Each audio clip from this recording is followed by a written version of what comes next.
Pokémon, medicine and martial arts. Hey! Look who's back for more adventures. We love having you here to continue this story that keeps us all awake.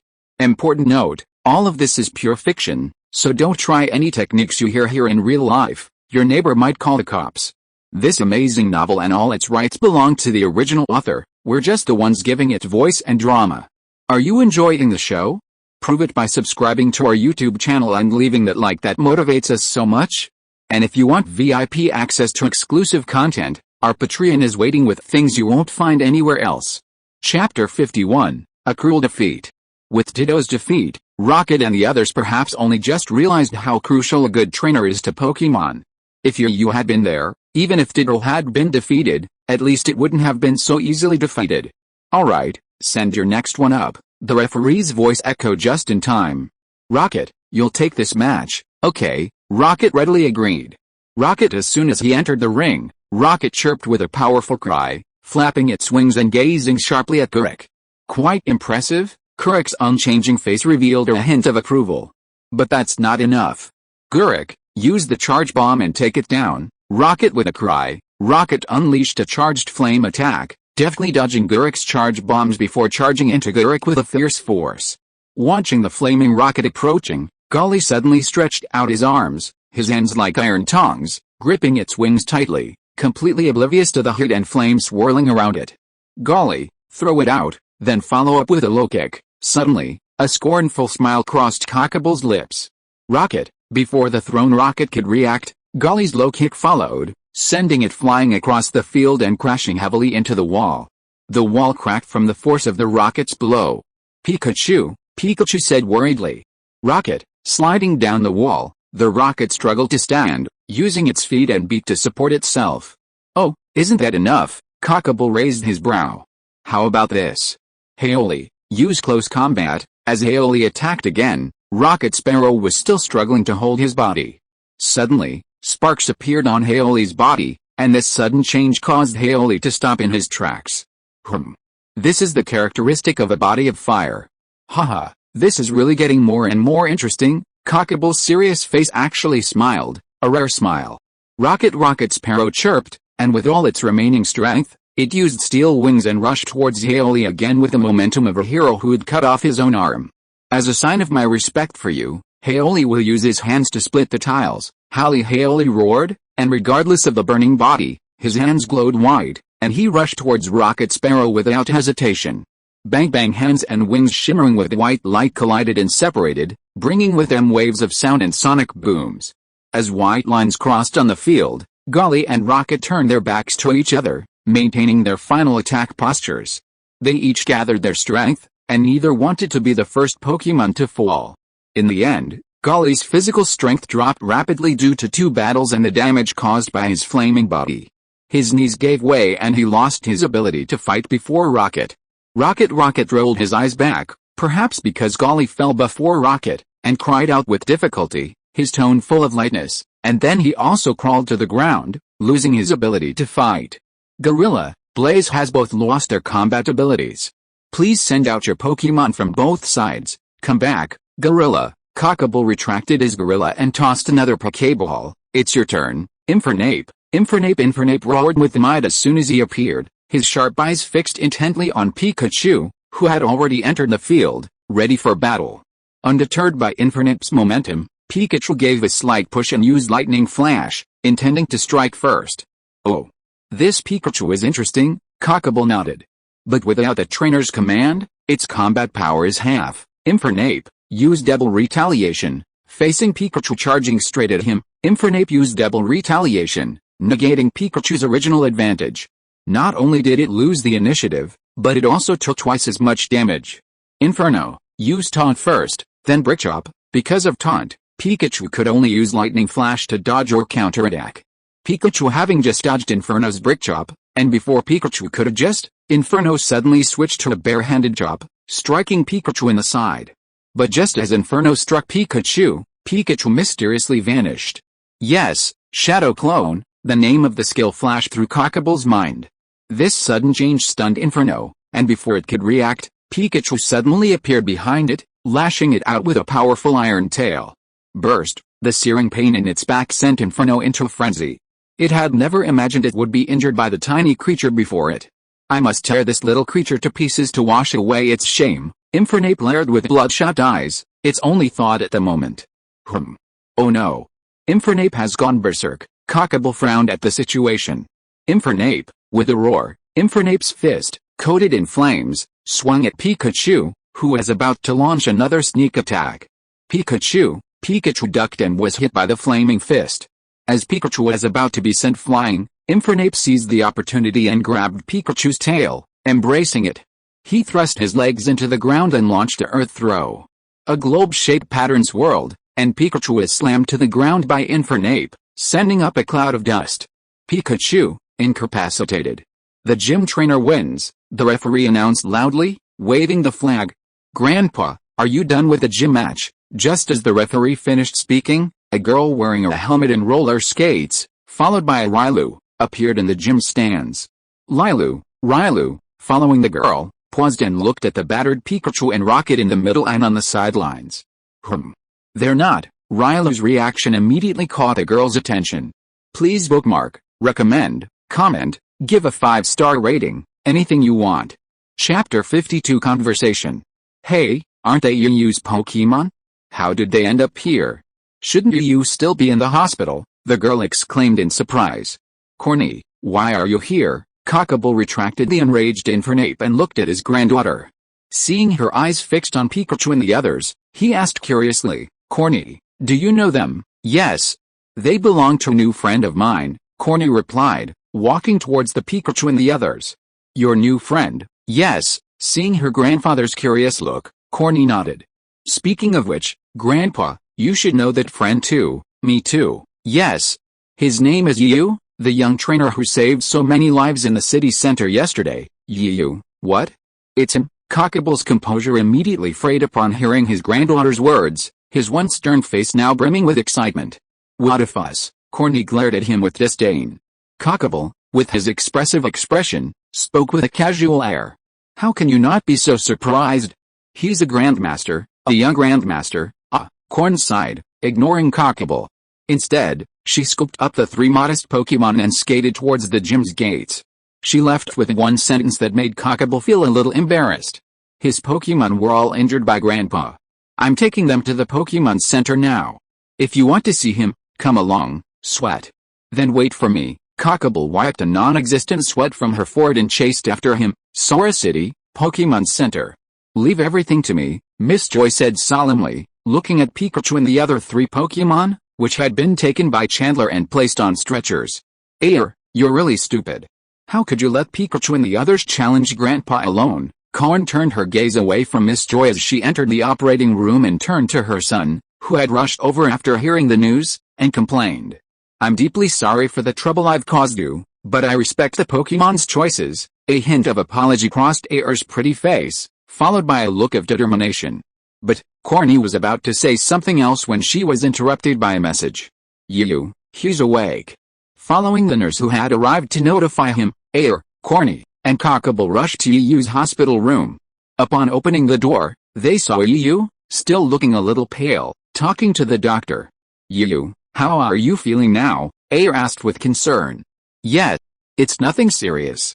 I was just exhausted before. Yu chuckled and waved his hand. Then, glancing around, he asked with some confusion, Hey, why don't I see Pikachu and the others? Well, I'm sorry, Yu. It's all my fault for making the decision on my own. Seeing Yu's question, Air didn't intend to hide anything and explained the whole story to him. During this time, she also introduced Cockable to him. Well, Air, you don't have to apologize to me. On the contrary, I should thank you. You did the right thing. It's time to teach them a lesson. You really thought they were so powerful. Yu didn't show any dissatisfaction at this, but instead nodded in approval. Excuse me for interrupting, Cockable said, noticing that Yu and Air's conversation seemed to be going on and on. Seeing everyone's attention drawn to him, Cockable didn't mind.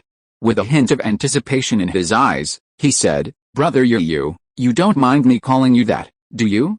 You're a martial artist, aren't you? A grandmaster. Yu shook his head in indifference, then stared at Cockable intently, his lips curled slightly, his tone filled with fighting spirit. That's right. Mr. Cockable, not only am I a Grandmaster, you're one too? Oh. I was right, young Grandmaster. Cockable's serious face curled slightly. No, Mr. Cockable, you're a senior. Ha ha ha. Cockable laughed. Young man, I like you. When you recover, let's find a time to spar. I'd love to. You and Cockable locked eyes, both burning with a burning desire to fight. Grandpa, there's no one like you, Corny said disapprovingly, hands on her hips. You? Air also looked at him with some concern. Hey, boy, how long are you going to make my sister worry? The door to the ward was flung open, and Xiaozin stormed in, followed by the two brothers Yanrong, looking a little embarrassed. It was obvious that they had been eavesdropping from outside. Oh, Xiaozin, before you could say anything, Xiaozin's mouth was like a machine gun. Do you know that because of your coma, my sister blamed herself and thought it was her fault that you were like this? After that, she kept guarding your bedside. As a result, now you wake up and you want to fight. Don't you think you are really awesome? After moistening her dry lips, Xiaozin didn't care what others thought, and then said with a complaint and dissatisfaction, really, I shouldn't have agreed to let Air travel with you. Now I still worry about you all the time. Come on, Air, you will travel with me from now on. Brother Air was a little anxious immediately, and didn't care that her cheeks were a little hot because of what Xiaozin said. She stomped her feet and hurriedly wanted to say something.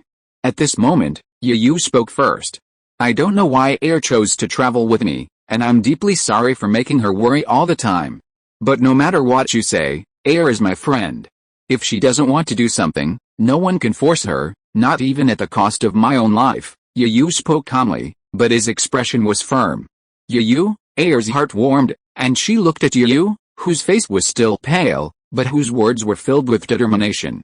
How do you guys chat? Let's go for a walk first. Seeing that things were not going well, Yanrong and the others hurriedly retreated towards the door with awkward smiles.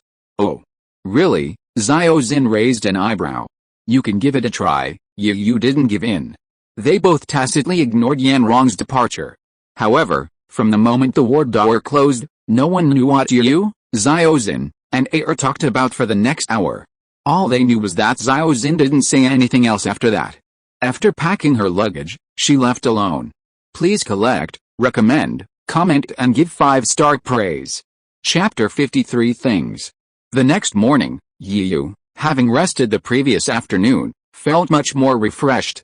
At first light, he began his morning exercise with his now recovered Pokémon. Notably, the Golden Magikarp, after being prodded by Pichu and the others and trained by Air at the waterfall, had finally evolved into Golden Gyarados. Upon learning of this, Air was both surprised and delighted. She was surprised because, after so long, the Golden Magikarp had finally evolved into Golden Gyarados, and delighted for Yu, as he had gained a powerful new combat power. She also learned the secret from a Pokémon observing scholar near the waterfall. It turned out that after Air placed the Golden Magikarp at the foot of the waterfall, it began to swim upstream, constantly following the downstream current. During this time, it not only faced resistance from the waterfall, but also frequent bullying from the Pokémon that originally inhabited the area. However, despite these difficulties, the Golden Magikarp didn't give up. Instead, it grew stronger. As it was swept down by the waterfall, facing the Pokémon that surrounded and bullied it, Magikarp simply fixed its gaze, either shoving them away with a charge or evading them with a splash.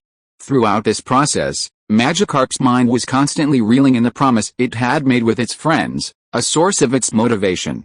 This cycle continued over and over, and after an entire afternoon of effort, whether it was a coincidence or something else, at the moment Pikachu and the others recovered, Magikarp finally completed the leap over the Dragon Gate trial and successfully evolved into the powerful Golden Gyarados. Pikachu, use 100,000 volts on Gyarados. Rocket Sparrow, use Charged Flame on Gyarados. Gyarados, all you have to do is find a way to block these attacks. You gave each Pokémon special training. Gyarados Golden Gyarados roared, a roar of excitement. Finally, it could compete with its friends. Accompanied by Golden Gyarados' roar, the once clear sky began to darken with dark clouds, and a light drizzle began to fall. It's the rain bag. Before Yu could utter a single word, a gentle breeze suddenly grew stronger, eventually forming a small storm. The 100,000 volt attack, which was aimed at Golden Gyarados with all its might, was blocked by the sudden storm, dissipating into nothingness. Even the incredibly swift Rocket Sparrow was not spared, being sucked into the storm. Isn't this Gyarados really that powerful? He can actually combine his Rain Bug and Storm skills to create such a powerful storm combo. Yiyu was stunned. Hey, Yiyu, what's wrong with you? You've recovered, so there's no need to get so excited. You're making such a fuss. Yanyu poked his head out of a window in the Pokémon Center, discontented. I didn't mean to. I just didn't expect Gyarados' skills to cause such a commotion. Yiyu scratched his head awkwardly. At the same time, he secretly thought, it seems this move can be used as a trump card. But I'll have to use it sparingly in the future. After all, it's quite powerful, so I'll only use it when absolutely necessary. Yiyu, good morning. Up so early to train Pokémon? Just then, another window opened, and Yanrong poked his head out to greet him. Well, good morning, Yiyu smiled and nodded. Since you're all awake, hurry up and wash up. Breakfast is ready. Wearing a pink apron and holding a piece of artifact Pokémon food, also emerged from the Pokémon Center, accompanied by Fiery Fox. Okay, got it. Seeing Yanrong and his brother retreating, Yiyu shook his head helplessly. He then turned his gaze to Air, who had already joined him, and greeted him with a smile. Everyone, you've worked hard. Here's your breakfast. Please enjoy, Air greeted, then took the Pokémon food and walked straight over to Pikachu and the others, who were just taking a break. Yiyu, let's go in for breakfast too. Seeing the Pokémon happily enjoying their meal, Air stood up and walked over to Yiyu, walking side by side with him. Yiyu turned to look at Air's pretty profile. The afterglow of the morning sun shone on her face, adding a touch of purity and dignity. Yiyu couldn't help but stare blankly. What's wrong? Is there something on my face? Air, hands behind her back, seemed to notice something strange about Yiyu and teased him sideways. No. I just suddenly thought you looked so cute today. Yiyu waved his hand. Air's pretty face immediately flushed with a visibly bright red, and a sly glint flashed in her eyes. So, if you say that, then I'm not pretty normally. No. That's not what I meant. It's just, Yiyu, whose pretty face had already flushed, frantically tried to explain, but after a long pause, he still couldn't come up with a clear answer. Air couldn't help but let out a soft laugh at Yiyu's bewildered expression. Seeing Air's sweet smile, Yiyu could only rub his nose awkwardly, followed by a silly grin. After the laugh, the atmosphere suddenly became somewhat ambiguous, and Yiyu and Air stared at each other. Finally, Yiyu, still a little uncomfortable with the atmosphere, spoke first. So, Air, why did you choose to travel with me in the first place? It's a secret. The atmosphere was broken. Air looked at the somewhat shy Yiyu and couldn't help but stick out her tongue with a playful expression. At the same time, inwardly, she couldn't help but curse idiot in annoyance. Watching the graceful figure running into the Pokémon Center, Yiyu was stunned for a moment, smiled bitterly, and then ran into the Pokémon Center as well. Pokémon Center, restaurant. Yanrong and the others had already washed up and were sitting at the dining table, waiting for Yiyu and Air to arrive while discussing something with Miss Joy and Miss Junsha. Miss Junsha, before Xiaozin left, he told me that he was going to forfeit the Pokémon battle in Sala City this time. Yanrong frowned, and although he was a little confused, he still said, well, in that case, let's find a time later to arrange a Pokémon battle between Yiyu and Corny. Miss Junsha nodded. By the way, before that, I still have to give this to you. Miss Joy took the thing from Jigglypuff. Chapter 54 Special Gym Battle. It's a Pokémon egg, Yanyu exclaimed in surprise upon seeing the thing Miss Joy was holding. That's right. It's a Pokémon egg. As for what Pokémon is inside, Miss Joy smiled sweetly at Yanyu's curious nodding face. It's a secret, PFFT. Haha, Miss Joy, you're so naughty. Seeing her brother get humiliated, Yanrong couldn't help but burst out laughing. Hey, what are you guys talking about? You look so happy. Air arrived at the restaurant, followed by Yiyu. Good news. Yiyu, come on over, Yanyu urged Yiyu, who was walking slowly behind him. What's up? You're so excited. Did you catch some new rare Pokémon? Yiyu, now interested, quickened his pace and once again sat down at the table with Air by his side. Yiyu, thank you for your help before. It is because of your intervention that we were able to minimize the losses. At this time, Miss Junsha stood up and saluted Yiyu. Miss Junsha is right. Because of your distraction, the number of casualties among citizens and Pokemon has been reduced. I would like to thank you on their behalf, Yu. Miss Joey stood up immediately and handed the Pokemon egg in her hand to Yu. This is a Pokemon egg awarded to you by the higher-ups. It is a reward for your help this time. Please don't refuse it. No need to be so polite, sisters. After all, Xiaozhi and Xiaoguang are my god sisters. And you are their sisters. How can I stand idly by? If they knew, they would beat me up. Seeing that they wanted to say something else, Yu took the Pokemon egg without giving them a chance to speak. As for this Pokemon egg, I will accept it without hesitation. Haha, you are worthy of being my sister's adopted brother. You are loyal enough. I like you. If you have any problems in the future, just come to me. I will help you within my ability. Miss Junsha laughed heartily. Well, Miss Junsha is right. Since you said so, Yu, then we're all family. Miss Joy agreed. Yes, I understand. Sister Joy and Sister Junsha, Yu nodded in agreement, then looked at the purple and white Pokemon egg in her hand. Curiosity welled up in her. By the way, what Pokemon is inside this egg? Yanyi, sitting across from Yu, immediately pricked up his ears when he heard Yu ask the question he'd been curious about before. This one. Seeing everyone staring at her curiously, Miss Joy paused deliberately. Everyone nodded in unison. A secret, Miss Joy continued playfully. Up, darkness, darkness. Everyone felt Murkrows flying over their heads. What? Yanyi said, a little deflated. Oh, Miss Joy, why are you acting like my master? Yu tugged at her hair in frustration. Okay. Enough teasing. The little creature in Yu's Pokemon egg is called Buzzbit. Miss Joy looked tenderly at the Pokemon egg held in Yu's arms. Yu, congratulations. You've got another soon-to-be little creature on your team. Ayer congratulated. Yes, Yu nodded, looking delighted.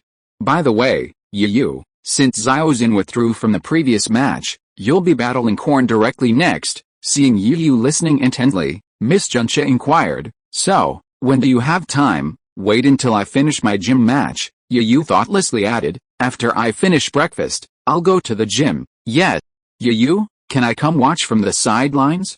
I'm really curious about your match. Yanrong's eyes lit up, and he looked at Yu. Sure. Come if you want to. Watch how I avenge Pikachu and the others. Yu had already heard about Pikachu and the others' crushing defeat from Miss Joy, which was one of the reasons he was so eager to go to the gym. After breakfast, Yu and his group arrived at the solid gym. Upon entering, they saw Cockable already standing there, clearly having been waiting for a while. Not far from him stood a graceful young woman. It's Corny. Why is she here? Yu couldn't help but wonder. Oh, I forgot to tell you, Corny is actually the granddaughter of Cockable's gym leader, Ayer exclaimed. Yes, Yu nodded, casting a fierce look at Cockable. Yu, you're finally here.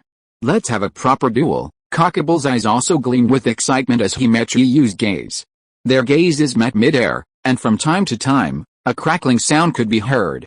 Yu, should we start with a Pokemon battle or our duel? Cockable asked. I don't care. Either one will do, Yu shrugged, a slight smile playing on his face. Haha. So that's it. Then I have a suggestion. How about we compete while commanding the Pokemon to fight? After hearing Yu's answer, Cockable's serious face showed a heroic smile. That's a good idea. I agree. Yu remained calm. In the stands, when everyone saw Cockable already in place, they had already consciously withdrawn. Is it really okay for Yu and Mr. Cockable to do this? Ayer listened to the conversation between the two people in the arena and couldn't help but ask Miss Junsha, who came with them with some concern. It should be no problem. After all, each gym has its own characteristics, Yanrong said before Miss Junsha could speak. And the rules of each gym are set by the gym leaders, Miss Junsha continued. Don't worry. It's going to be okay. At this time, Corny also came over with Railu, saying with a look of confidence. Really? Ayer was obviously still a little unconvinced. Both teams, please send out your Pokemon. The match begins, the referee announced, waving a flag. Go. Go, Gyarados, you'll take the lead this time. Oh. A shiny Pokemon? Cockable was genuinely surprised when she saw Golden Gyarados. But what good will it do? Cockable knocks it down and uses a charge bomb. With that, Cockable gave a powerful kick, brandishing his fists, and charged at Yu. Gyarados, so fire, Yu, after giving the order, quickly took up his stance. If you are listening to this novel on a channel other than Fanfic World, it means it was downloaded and re-uploaded without effort. We warmly invite you to visit our channel, Fanfic World. There you will find the original version of this story and many other novels of various genres. We look forward to seeing you dive into a world of incredible novels. Chapter 55, Fighting at the Solid Gym. Seeing Cockable approaching, Yu stepped back, clenched his right fist, and swung it out with immense force. Good job, Cockable laughed, and swung his fist as well, engaging Yu head-on. Bang! With a sound of fists colliding, Yu actually took a few steps back, and Cockable didn't gain any advantage. His arm was numb. Hiss Yu, your Badgequin is really good. Cockable blew his fist. Not bad. I haven't used my full strength yet. Yu laughed heartily, and with a slight push of his toes, he met the attacking Cockable again. Yu flexed his Badgequin skills to the utmost. As a renowned martial artist in the Kalos region, Cockable's boxing and kicking skills were naturally formidable. For a while, the exchange of blows and kicks was intense. The sound of fists colliding could be heard from time to time, accompanied by a barrage of commands. Gyarados, use water column tail. Gould, dodge and use tile splitting. Gyarados, use iron tail to block. Then 100,000 volts. Watching the two sides clash on the field, the audience couldn't help but gulp. This is too simplistic and crude. Whether it's between training players or between Pokémon, it's all about physical blows. Yanrong nodded in agreement. Yu, Air clasped his hands over his chest, nervously watching the white-clad figure on the field. Grandpa, Corny was also a little nervous at this point. Although she was confident in her grandfather's strength, it looked like Yu was on par with her grandfather. On the field, although Yu and Cockable continued to fight, they would occasionally divert their attention to focus on the battle between Golden Gyarados and Gould. And because of this, whenever one side's attention was diverted, they would be suppressed by the other. After all, when masters fight, there can be no room for carelessness. However, Golden Gyarados had never fought much before. Despite its immense power, its lack of combat experience meant it was unable to defeat Golly. Golly even seized upon its openings and unleashed a tile break attack. This forced Yu to periodically split his attention to issue commands to Golden Gyarados. Gyarados, use your flame spray to create distance between you and Golly, Yu commanded once more. Gyarados, Golden Gyarados roared, sending a thick stream of flame towards Golly. Without waiting for Cockable's command, Golly rolled backwards, dodging the flames, and a charge blast was launched at Golden Gyarados. This Golly's combat experience is remarkable. He barely needs Cockable's orders, he can make decisions on his own. This realization made Yu groan inwardly, but he also resolved to further hone his Pokémon's combat abilities. This isn't a solution, Yu thought to himself, watching Cockable's continued offensive. Even as Yu was pondering his next move, the situation on the field shifted. While dodging the flames, Golly moved forward, preparing for another close combat encounter with Golden Gyarados. However, this time, Golden Gyarados was unyielding. As Golly approached, it immediately unleashed a charge, catching Golly off guard and sending him sprawling to the ground. Yuyu's eyes lit up, and he immediately unleashed a backing stick, knocking Cockable back. Gyarados, that's it. Pinned Golly down firmly, then used Destruction Beam. Without giving Cockable a chance to issue an order, he moved forward again, engaging Cockable in a fight. Good boy, Cockable muttered to himself. And just as he was about to issue an order to Golly, Yuyu's fists rained down, abruptly interrupting his words. Because Cockable was pinned down by Yu, unable to issue a timely command to Golly, pinned down by Golden Gyarados, struggled helplessly, though he continued to unleash fighting-type attacks against Golden Gyarados. But Golden Gyarados was no pushover. As a Golden Magikarp, it was often bullied by other Pokémon due to its weakness and unusual appearance, thus developing a strong resistance. As Golden Gyarados continuously withstood Golly's attacks, an orange ball of energy continuously gathered around its mouth. Not good, Cockable, while parrying, caught a glimpse of the scene and jumped. Golly, use Earthquake. At the cost of Yuyu's punch, Cockable finally had a chance to issue the order. But it was too late. A beam of orange energy erupted from Golden Gyarados' mouth, striking Golly squarely. Golly has lost his ability to fight. Please ask the gym trainers to replace their Pokémon, the referee announced. Go, Infernape, because of the referee, Cockable and Yu finally stopped fighting and sent out their next Pokemon. Gyarados, you've worked so hard, come back. While Cockable sent out Infernape, Yu also took back Golden Gyarados and sent out his next Pokemon, Go, Ditto. Oh. Did you send out Blaziken, which has more favorable attributes? Cockable asked curiously after seeing Yu send out Ditto. It's because you hit too hard. Blaziken's injuries are not suitable for it to play yet. Yu rolled his eyes at Cockable. Oh, haha, Cockable gave an awkward smile. Both players, please take your positions. The referee waved the flag in his hand. Ditto, use Transform. Then follow Infernape. Infernape, use Exploding Punch. Yu and Cockable quickly issued the orders and immediately launched into a flurry of punches and kicks. The shadows of fists and kicks mingled in the air, dazzling the spectators. Even Corny, a skilled warrior, could only see after images. Helplessly, the crowd turned their reluctant gazes to the two Pokemon, whose fight was less intense. The two Infernapes exemplified the true nature of a fighting-type Pokemon battle. One unleashed a clay-splitting move, the next a Exploding Punch. One punched, the next a kick. One nimbly dodged with Transformation, while the other, relying on experience, advanced and retreated with ease. While the scene appeared intense, the two Pokemon were actually evenly matched.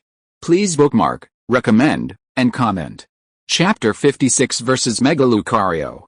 Infernape and Ditto are both incapacitated. Trainers, please send out your Pokemon. The referee waved the flag. I have to admit, Yu, you're quite impressive, Cockable said with a wry smile. Fortunately, my warm-up isn't over yet. Yu licked his dry lips. It turned out that during the previous battle, Yu and Cockable had been holding each other back, preventing the other from commanding their Pokemon. This had led to a stalemate between Infernape and Ditto. While Ditto lacked Infernape's combat prowess, its transformation abilities and impressive mimicry made up for it. Even so, the battle-hardened Infernape was no pushover. With his imposing presence, the two Pokemon engaged in a battle of attrition for nearly 10 minutes. Despite their mutual dominance, they ultimately collapsed from exhaustion. HMPH. That's just as well, I haven't used my full strength yet, Cockable said, casting his gaze towards Corny in the stands and raising his head. Corny, got it.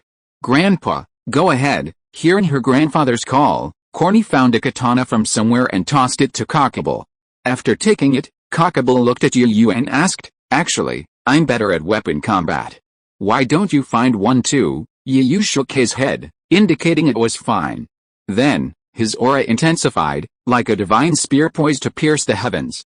No need to bother. Conveniently, weapon combat is also my forte. As he finished speaking, a pristine, bright silver spear magically appeared in his hand.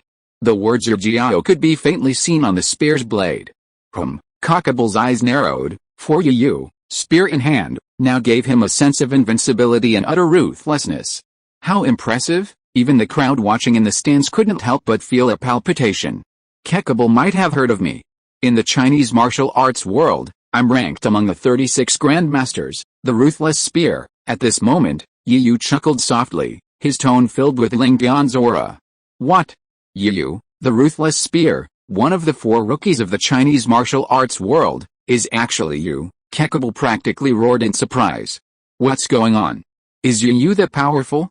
How could Mr. Cockable lose his composure like that? Air asked in confusion in the stands. However, those who hadn't practiced martial arts could only shake their heads, equally puzzled. Only Corny's eyes were filled with worry and curiosity. But after all, Cockable was a man who had weathered many storms. After his initial surprise, he burst into laughter. How great! I never thought I could fight the handgun. Then both Lucario and I will give it our all. Go! Lucario, unify my will.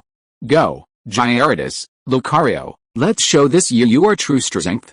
Lucario Mega evolves. At the same time, the evolution keystone in Cockable's hand and the Mega Evolution stone on Lucario's body both shone with a flash of light. Yu saw a shadowy figure emerge from Lucario and quickly vanish. The next moment, Yu felt a powerful aura rising from Lucario, and then Lucario's body emitted an extremely dazzling light. Yu looked on in shock, because he had learned from Professor Blitano that this was the light of Mega Evolution. The light of evolution did not last long. When the light of evolution disappeared, a brand new Lucario appeared before Yu and the others. Is this a Mega Evolution? It's truly powerful. Yu, witnessing Mega Lucario for the first time, was filled with a surge of emotion. Even the faces of everyone in the stands, save for Corn and Lucario, were no better, their mouths slightly open, a testament to the sheer magnitude of the moment. Gyarados, Yu's call for rain, then storm. Yu, not bothering to hide his weakness, immediately unleashed Gyarados' ultimate combo. Oh, a combo? But it still won't work. Lucario, Yu's wave missile, then Bone Smash, in perfect unison, neither side moved, merely issuing commands to their Pokémon. Lucario yelled, charging towards the already forming storm and casually launching a wave missile. The wave missile, seemingly tiny against the enormity of the storm, instantly pierced the edge without hesitation, blasting a hole through it. If it were that simple, Yuyu's expression wouldn't be so frozen. Lucario followed closely after the wave missile exploded. The Bone Club, condensed from his Bone Strike key, swung left and right, shattering the storm barrier and swiftly reaching Golden Gyarados. Before Golden Gyarados could react, another Bone Strike key struck its massive head. Gyarados, Golden Gyarados cried out in pain, its head making direct contact with the ground. Yu muttered inwardly, swiftly swinging his sharp-point spear at Cockable, distracting him and relieving Golden Gyarados of the pressure. Cunning boy, but this won't work. Take my move, slash. Seeing Yu approaching, Cockable spat fiercely and swung his longsword at Yu. Watch me. 7 Probe Snake Spear, the edge spear in Yuyu's hand was like a swift snake, each strike aiming for a vital point. Cockable, after all, was a Grandmaster, and with his straightforward, single-stroke slash, he was able to handle the situation with ease. As the swords and spears clashed fiercely, sparks flying from the friction, Golden Gyarados roared furiously and lashed out with its thick tail. Facing the relentless barrage of iron tails, Lucario remained composed, evading or blocking them with his strange gait and swinging his Bone Club. Perhaps feeling fooled by Lucario, a tiny insect, Golden Gyarados felt a surge of rage. Indeed, in Golden Gyarados' mind, Lucario was nothing more than a tiny insect. Even though Lucario was the height of a normal adult man, he was nothing compared to the massive, shiny Pokémon Golden Gyarados. After channeling all its strength into its tail, it launched a powerful, heavy blow, sending Lucario flying. Immediately afterwards, a ball of blue-purple energy formed in front of its mouth. Chapter 57 vs. Mega Lucario. As if sensing a threat, Lucario was sent flying backwards. While maintaining his balance, he gathered a blue-purple energy ball in his hands. Gyarados, Golden Gyarados launched the first move. The energy ball in front of its mouth instantly transformed into a furious dragon with bared fangs and claws. Seeing Golden Gyarados' attack, Lucario's eyes focused, but his hands moved without slowing down, releasing a wave of energy. Oh. Interesting, really interesting.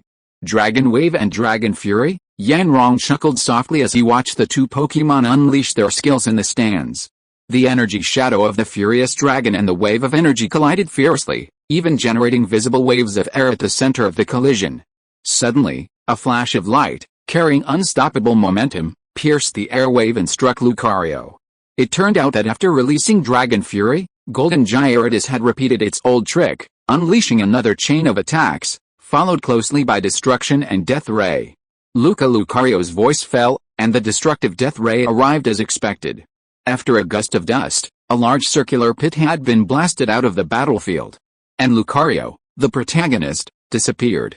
It seems that Gyarados is in danger, Yanrong said softly in the audience stand.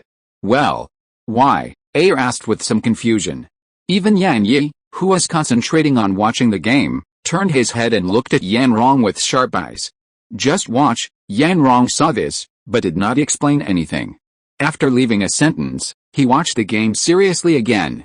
Gyarados suddenly, the painful roar of Golden Gyarados was heard in the field. That's super speed. Yan Yi looked in the direction of the sound, his eyes suddenly fixed, and there was a hint of fear in his tone. It turns out not only Golden Gyarados is cunning, but Lucario is too. Immediately after unleashing Dragon Wave, it unleashed its super speed skill, silently sneaking up behind the still unaware Golden Gyarados and, taking advantage of its moment of weakness, unleashing a barrage of powerful punches. This doesn't mean Golden Gyarados is weak, but rather Lucario's superiority. Whether intentional or not, each of Lucario's attacks aimed directly at Golden Gyarados' head. Despite this, Golden Gyarados, battered by repeated blows to the head, remained unyielding, exerting its remaining strength to unleash 100,000 volts. Like a sword falling from the sky, the massive bolt of lightning struck Lucario with devastating force. The power of the 100,000 volts had been greatly amplified by the previous rain begging. Even a formidable figure like Lucario stumbled to one knee, gasping for air after being struck by 100,000 volts. Golden Gyarados, exhausted, tried to smile after seeing Lucario fall to his knees, but due to its lack of energy, its eyes rimmed and it fell backward, unable to fight. Gyarados is incapacitated.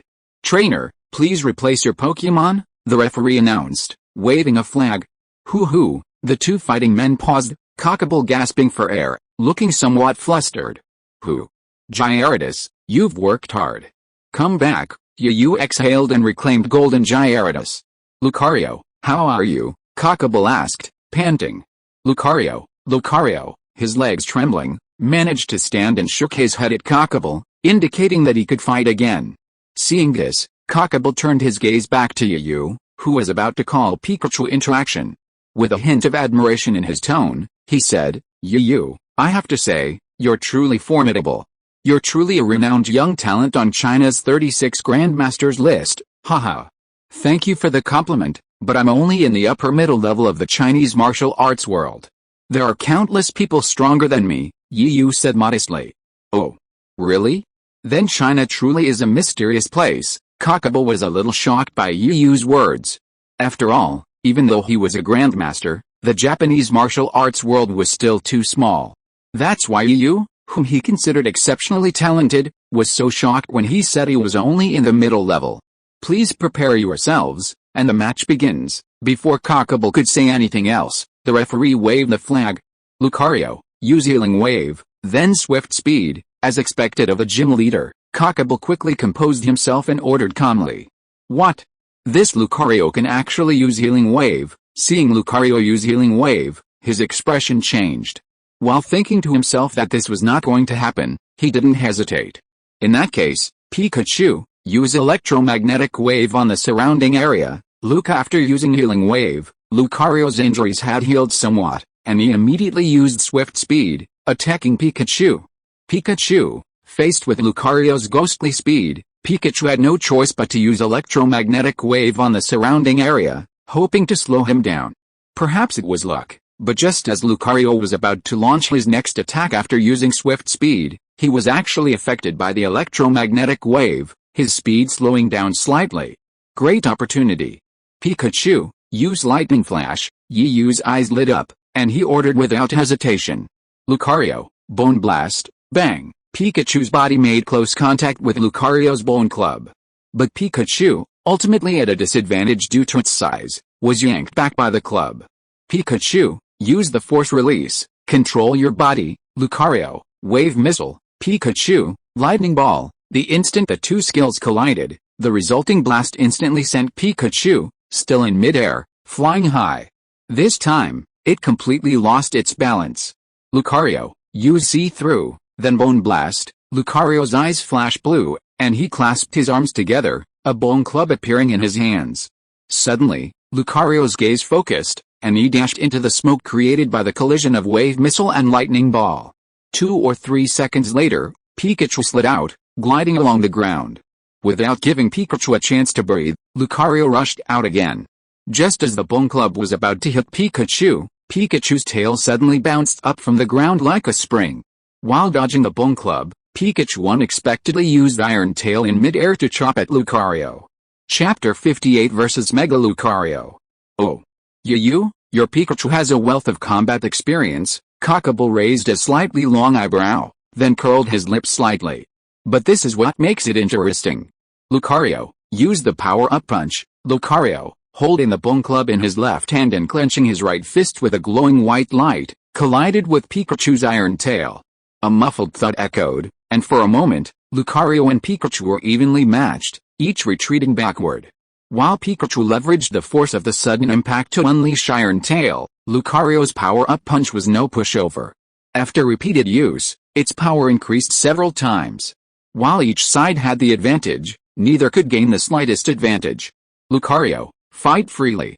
Fight on your own, Pikachu, go ahead. Let's fight side by side. Yu and Cockable both gave the command to freely engage in combat in tacit agreement. Swordsmanship, slash against the wind. After giving the order, Cockable swung the longsword in his hand and slashed at Yu. Just what I want. 7 probes, snake coil spear, Yu roared fiercely. He had been worrying about how to let Cockable strike first, so that he would have a reason to attack. After all, he had been shameless once before, and he was too embarrassed to do it again. Cockable swung the longsword in his hand like a gust of wind, leaving a trail of afterimages, and slashed towards Yu's face. 7 probes, snake coil spear, 7 probes, 7 kills. Facing Cockable's longsword, Yu stood there like a solid rock, motionless. The longsword in his hand was like a venomous snake, ready to deliver a fatal blow.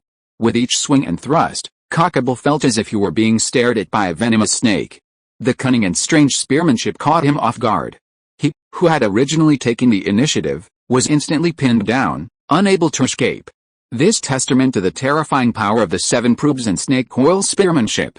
This spearmanship, along with the Yejio spear in Yu's hand, were treasures he had acquired during his 2 years of training. This spearmanship consists of the 7 probes and the snake coil. The 7 probes consist of 7 deadly offensive techniques, while the snake coil is a rapid spearmanship that resembles a constantly circling snake, its rapid rotation forming an impenetrable defensive formation. It is a skill-based spearmanship. The Yejio spear was naturally no ordinary artifact. Before Yu acquired this spear, the 6 characters engraved beside it were imbued with the essence of the spear, unrivaled at the ends of the sea and the ends of the world. Facing the swift, ferocious, and venomous attack, Cockable's blade gradually slowed, slashing left and right to parry. Meanwhile, as Yu gained the upper hand, the battle between Pikachu and Lucario reached a fever pitch, briefly becoming evenly matched. Both Pokémon possessed extensive combat experience, and Lucario's Mega Evolution had significantly improved their overall performance, while Pikachu, with its smaller size and greater speed, had the advantage. For a moment, both Pokémon seemed to have made up for their shortcomings. In the stands, the crowd watched the 2 fierce battles unfold below. Their hearts pounded with excitement, wishing they could be the ones in the fray. This is incredible, Yan Yi swallowed, unable to find the right words to describe it. He managed to compose a single sentence after a long pause. This is truly touching. Initially a little worried, was now mesmerized by the battle. Such a scene is truly rare. Even the knowledgeable Miss Junshi couldn't help but nod her head slightly. Yan Rong, the strongest among them, said nothing, but his clenched and slightly trembling fists revealed his inner excitement. Pikachu, don't go head-to-head with Lucario. Keep your distance and use 100,000 volts, while using 7 explorations and 7 kills to entangle Cockable. Yu glanced out of the corner of his eye and immediately gave the order. Damn it! You little brat, how dare you look down on me? You dare to be distracted while fighting me? Cockable's face flushed crimson. Watch me. Secret technique, windward spin. Cockable first deflected Yu's spear and leaped back, holding his sword across his chest. Then, like a spinning top, Cockable spun, his attack becoming even more fierce and ferocious. 7 probes, snake coil spear, snake coil. Facing the oncoming blade's fierce momentum, Yu remained calm, his spear wielding with unwavering ease. Sparks flew from the friction between the blade and the horn spear, illuminating the air with dazzling brilliance. Mr. Cockable, I must say you're truly formidable. But that may have been your youth. You're old now. Yu's expression was impassive, his tone calm, unfazed by the prospect of offending Cockable. Is that so? Don't look down on the elderly. Do, or you'll regret it. Cockable's voice was strained, but his movements didn't stop, instead accelerating. Even as Cockable and Yu clashed fiercely, the battle between Pikachu and Lucario shifted. Facing Lucario's unstoppable onslaught, Pikachu was unable to dodge and was swept backward by the Bone Club. Pikachu wasn't one to be trifled with. The instant it was sent flying, it instantly condensed a ball of electricity from its tail and, without hesitation, flung it at Lucario, who was about to pursue it. Bang, boom, the ball of electricity, headed for Lucario, was instantly knocked away by the Bone Club in its hand. Pikachu took this opportunity to adjust its landing position, landing on all fours before leaping out again, ready to attack Lucario. But before it could get far, Lucario was already in front of Pikachu, launching a close-range attack. Pikachu's bright eyes froze, and he tried to dodge with high speed, but Lucario wouldn't give him the chance. Its hands, several times larger than Pikachu's own paws, instantly grabbed Pikachu's pointed ears and pulled him towards it. Yu, caught in the act of battling Cockable, seemed to have a clue. He used the snake out of the hole move, forcing Cockable back. Then, he turned his gaze. He saw Pikachu, now in a state of disarray and misery. Lucario held his entire body in his grasp like a rabbit, pummeling it relentlessly. Pikachu, Yu shouted in concern, but then, as if a thought struck him, he ruthlessly declared, Pikachu, hold on to Lucario tightly and use Thunder. Pikachu, upon hearing Yu's words, Pikachu didn't hesitate. Still reeling from the blow, he immediately used all his strength to cling to Lucario and unleash Thunder. Lucario reacted and tried to shake Pikachu off, but it was too late. The massive lightning, combined with the golden Gyarados' rain call, instantly multiplied its power. The lightning that was like the Doomsday Judgment, with a momentum to destroy everything, fell directly on Lucario and Pikachu without mercy. Chapter 59, The Responsibilities of a Gym Trainer. Pikachu looked after the lightning flashed, the two Pokémon collapsed to the ground, groaning weakly. Then, with great difficulty, they both struggled to their feet. Pikachu, exhausted, collapsed first. Pikachu, you're no longer able to fight. Therefore, the winner is the gym trainer, the referee announced, glancing at the now recumbent Pikachu and holding the banner high. You actually lost. In the stands, Air exclaimed in disbelief, covering her mouth. In her mind, Yu was so powerful, almost always winning every Pokémon battle, yet now he'd lost. Yet, Yu lost. What a shame, Yanrong lamented. Below, as the referee finished his words, Yu and Cockable paused, their weapons retracted. Cockable, your Lucario is truly amazing, Yu exclaimed, entering the arena and carrying Pikachu out. Of course. Don't you see whose Pokémon that is? Cockable walked towards Yu with a longsword in his hand, his tone full of pride. When he came to Yu, Cockable reached into his trouser pocket and handed a badge to Yu, motioning him to accept it. Well, Mr. Cockable, what do you mean by this? Yu was a little puzzled. He obviously didn't lose the Pokémon battle, so why did he still give him a gym badge? I know what you are thinking. Cockable glanced at Lucario, who had released his Mega Evolution form and came to his side, then turned his gaze back to Yu and asked slowly, Yu, do you know why the Pokémon League set up gyms and sent people like us to be gym trainers? Yu did not answer, but waited quietly for Cockable to continue. As expected, Cockable spoke. That's because every gym trainer not only has the responsibility of rewarding gym badges, but also protecting the city's safety and testing the bond between trainers and Pokémon. We don't simply deny trainers badges. So, if someone passes our approval, we'll award them a gym badge, regardless of win or loss. When Cockable finished speaking, Yu seemed to perceive an inexplicable aura in him. Yes, I understand. Mr. Cockable, thank you. Yu took the badge, wiped it with his sleeve, and then carefully placed it in the badge collection box. But your martial arts skills are truly formidable. I feel like you haven't even used your full strength yet, while I have already. Cockable nodded with satisfaction and smiled. It's true that the old waves push the old waves forward. Thank you for the compliment. Yu was not modest. Hey, Yu. Look at what the gym's become after all that fighting. At this moment, Kearney returned with her group, pointing to the pitted and lumpy surface of the battleground, and teased, shouldn't you pay for it? Looking around, the once smooth and clean field was now uneven, with occasional wisps of dust drifting overhead. Yu spread his hands, implying that money was more important than his life. Haha. I was just kidding. How could I not have realized you had this side to you? Kearney muttered, seeing Yu's scoundrelly demeanor. How everyone burst into laughter at the sight. By the way, Yu, let's not fight. I surrender. Why? Yu frowned. As if sensing Yu's displeasure, Kearney pouted and quickly explained, because I know I don't have the strength to defeat you at my current level, so, when I become stronger, let's fight again. Kearney smiled excitedly, clenching her right fist and extending it towards Yu. Yes. I promise. You must become very strong by then. Yu also clenched his right fist, and his fist collided heavily with Kearney's. Time divider. Yu, It seems we'll have to camp here today. Okay. Let's walk a little further and see if there's a stream nearby. It was dusk, somewhere in the forest. A man and a woman were hurrying along. After a brief conversation at the dimming sky, they found a clearing near a stream and set up camp. Indeed, these two were Yu and Air, who had taken a short break after the gym match before setting off again. It's worth noting that after Yu finished his gym match, the group first accompanied Miss Joy back to the Pokémon Center before heading to the Grand Sea and Sky Festival in Sala City. Air didn't disappoint, overcoming all obstacles and winning the festival with a powerful display. Air, what are you looking at? You're so engrossed. After setting up the tent, Yu sat down next to Air. Hey.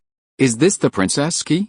Air, can I borrow it? Yu asked, gazing at the golden key in Air's hand. Yes, it's the one every Pokémon performer must collect, the princess key. Air smiled and handed the key to Yu. Then, stretching her slender arms back, she raised her head slightly to gaze at the starry sky, a sweet smile forming. A gentle breeze, carrying the unique scent of the forest, rippled her 3,000 strands of pink hair, creating a dreamy and beautiful scene.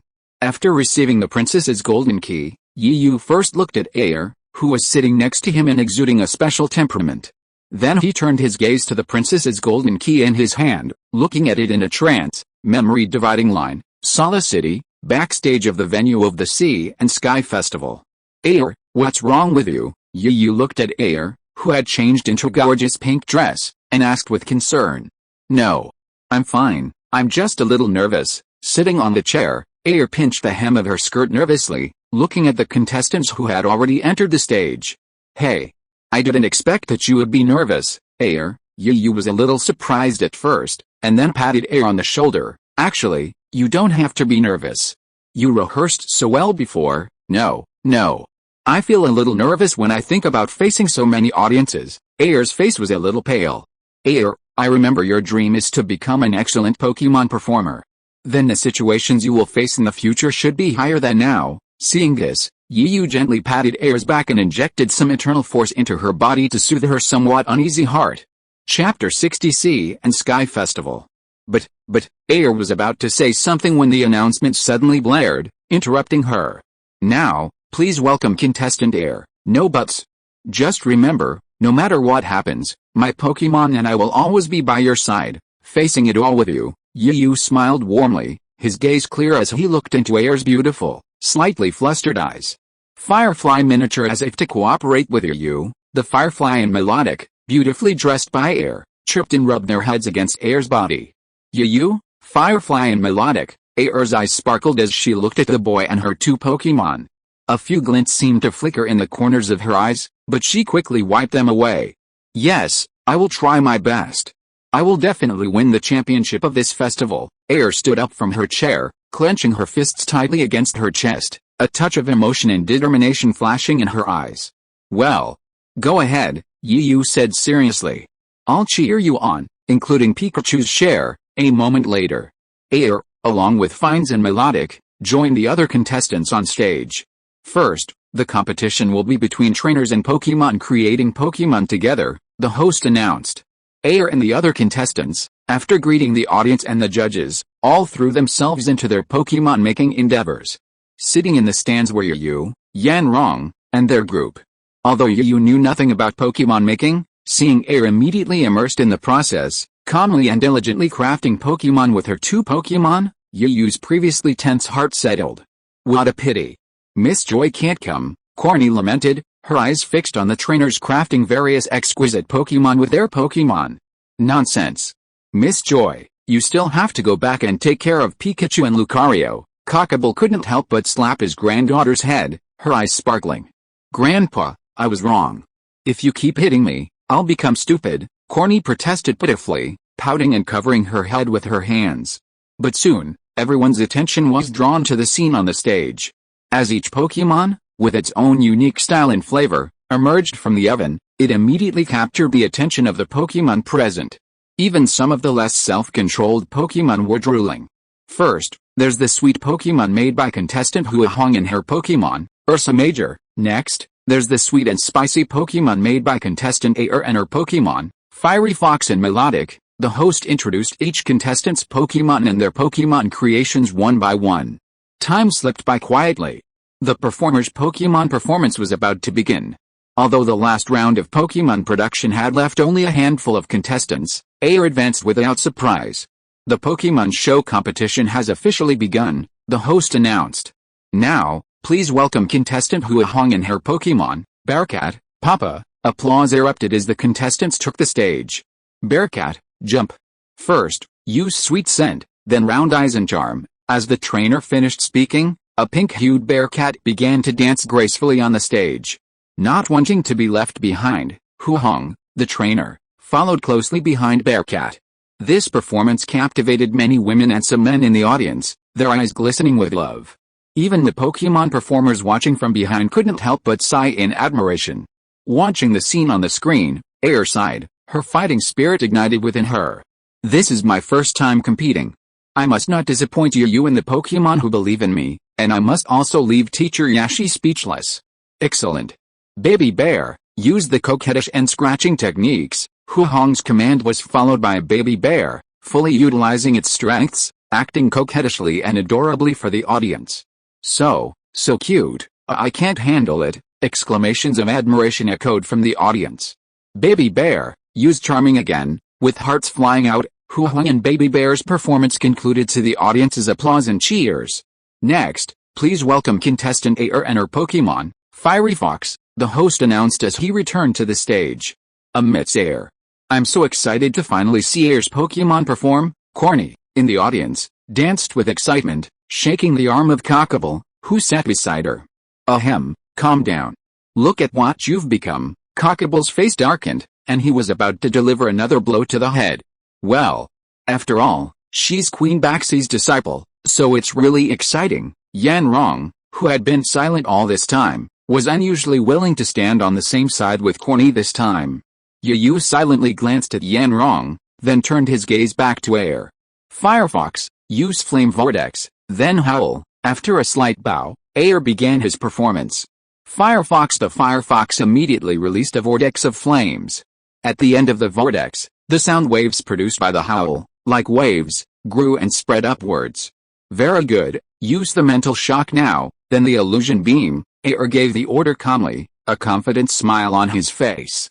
The flames, originally spinning like a spinning top, were then, fueled by the mental shock, their ends suddenly shooting upwards like a blast from a skyrocket.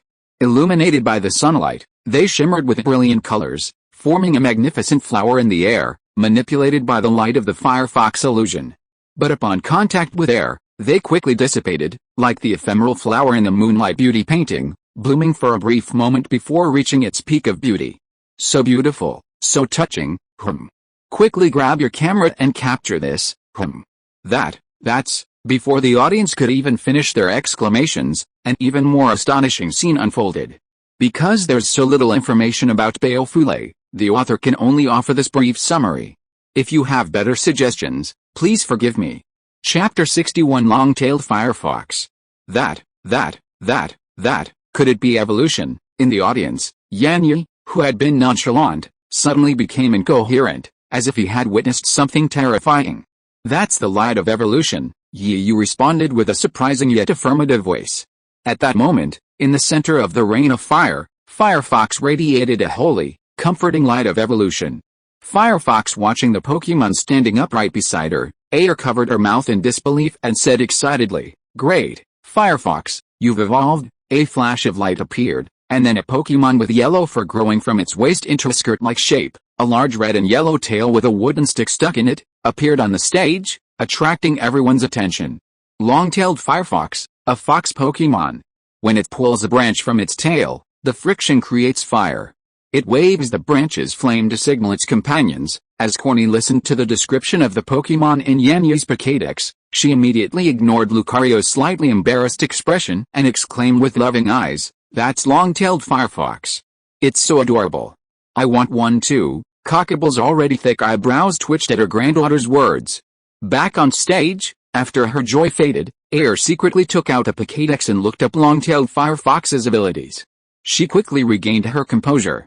Long-tailed Firefox, use Spin and Fire Jet. Firefox immediately. Long-tailed Firefox twirled across the stage like a ballet dancer. The orange-red flames danced in its hands like a gymnast's ribbon, resembling Ling Chen's fairy, giving off an air of incomparable beauty. Excellent. That's how the long-tailed firefox does it. Next, use the flame vortex to envelop us. The swirling flames formed a barrier that obscured the audience's view. But the audience didn't have to wait long. As the curtain of fire descended, Air and the long-tailed firefox began to dance hand in hand. In the long-tailed firefox's other hand, she held her unique branch, twirling it around her, a flickering flame on it. Air and the long-tailed firefox executed their unique and graceful dance steps, periodically catching the flaming branches wielded by each other. Their coordination, perhaps imperfect due to time constraints, remained intact, yet the rapport between them remained intact. Like old friends, their dance was akin to a dance of years. While their steps held their own, they complemented each other's progress. Whenever one paused or fell behind, the other would quickly catch up, setting the pace. Very good, long-tailed fox. Let's finish with a charged flame attack. On the stage, Air tossed the branch back to the long-tailed fox and, as they separated, gave her final command. Fox. Upon hearing Air's command, the long-tailed fox paused. Is this still a bit of a stretch? Air sighed inwardly, noticing the long-tailed fox's initial gaze. But after the initial pause, the long-tailed fox quickly regained its composure. Its ruby-like eyes gleamed with an unprecedented determination. Fox, with a roar, the long-tailed fox kicked back, breaking into a run like a human girl, charging towards Air, who had been slightly disoriented by her actions. Air, still feeling a bit disappointed, finally recovered just as the long-tailed fox was about to reach her. She immediately cupped her hands together, resting them on her abdomen. As Air settled into her stance, the long-tailed fox launched a kick, then another into Air's folded palms. After the long-tailed firefox stepped on it, Air's hands acted like springs, leveraging the momentum to launch the long-tailed firefox into the air. Immediately, the moment it was released from Air's grasp, the long-tailed firefox unleashed a powerful flame attack, shooting high into the sky like a cannonball. Amazing, so high, the audience erupted in exclamations of admiration. The long-tailed firefox had reached its highest point and began to descend. Long-tailed firefox, use a spinning jet of fire at the ground. Air then gave another well-timed command. Firefox, the long-tailed firefox responded, quickly pulling out a branch stuck in its tail and spinning it towards the ground. Watching the long-tailed firefox slowly descend, tiny sparks of fire illuminated its surroundings like stars in the dark night, giving one the feeling of a celestial being descending. And at the moment the long-tailed firefox's toes touched the ground, both the contestants and the audience burst into applause. You, what's wrong with you? Seeing you, lost in thought as he gazed at the princess's golden key, Air couldn't help but reach out her delicate, white hand and wave it before his eyes. Perhaps having heard Air's call, Yu finally came to his senses. Meeting Air's concerned eyes, a flicker of panic suddenly crossed Yu's eyes, and he waved his hands repeatedly. No, nothing. I was just thinking about something. I was so engrossed that my mind wandered a little. Is that so? Air pouted, her index finger tapping her rosy lips. She looked adorable. Then, as if a thought had occurred to her, her eyes suddenly lit up. Yu, I know this may seem rude, but can you tell me your story? Why do you suddenly want to ask this? Yu was taken aback by Air's sudden question. Because Yu and I are friends. We're partners who can trust and rely on each other. And Yu is so amazing. Not only is he a skilled doctor, he's also a martial arts expert. Air's words were quite straightforward. Is that so? But I don't have much of a story, Yu shrugged helplessly. Then you can tell me about your past life. My past life? What were you doing? If you don't want to talk about it, then forget it. Hey. Yu, what did you think of my Pokemon show? Perhaps sensing Yu's hesitation, Air sympathetically skipped the topic. Thank you. It was a great show. The audience was cheering for you and Longtail Fox. Yu pursed his lips, a bright smile flashing. Of course I was one of them, really. Longtail Fox, did you hear that?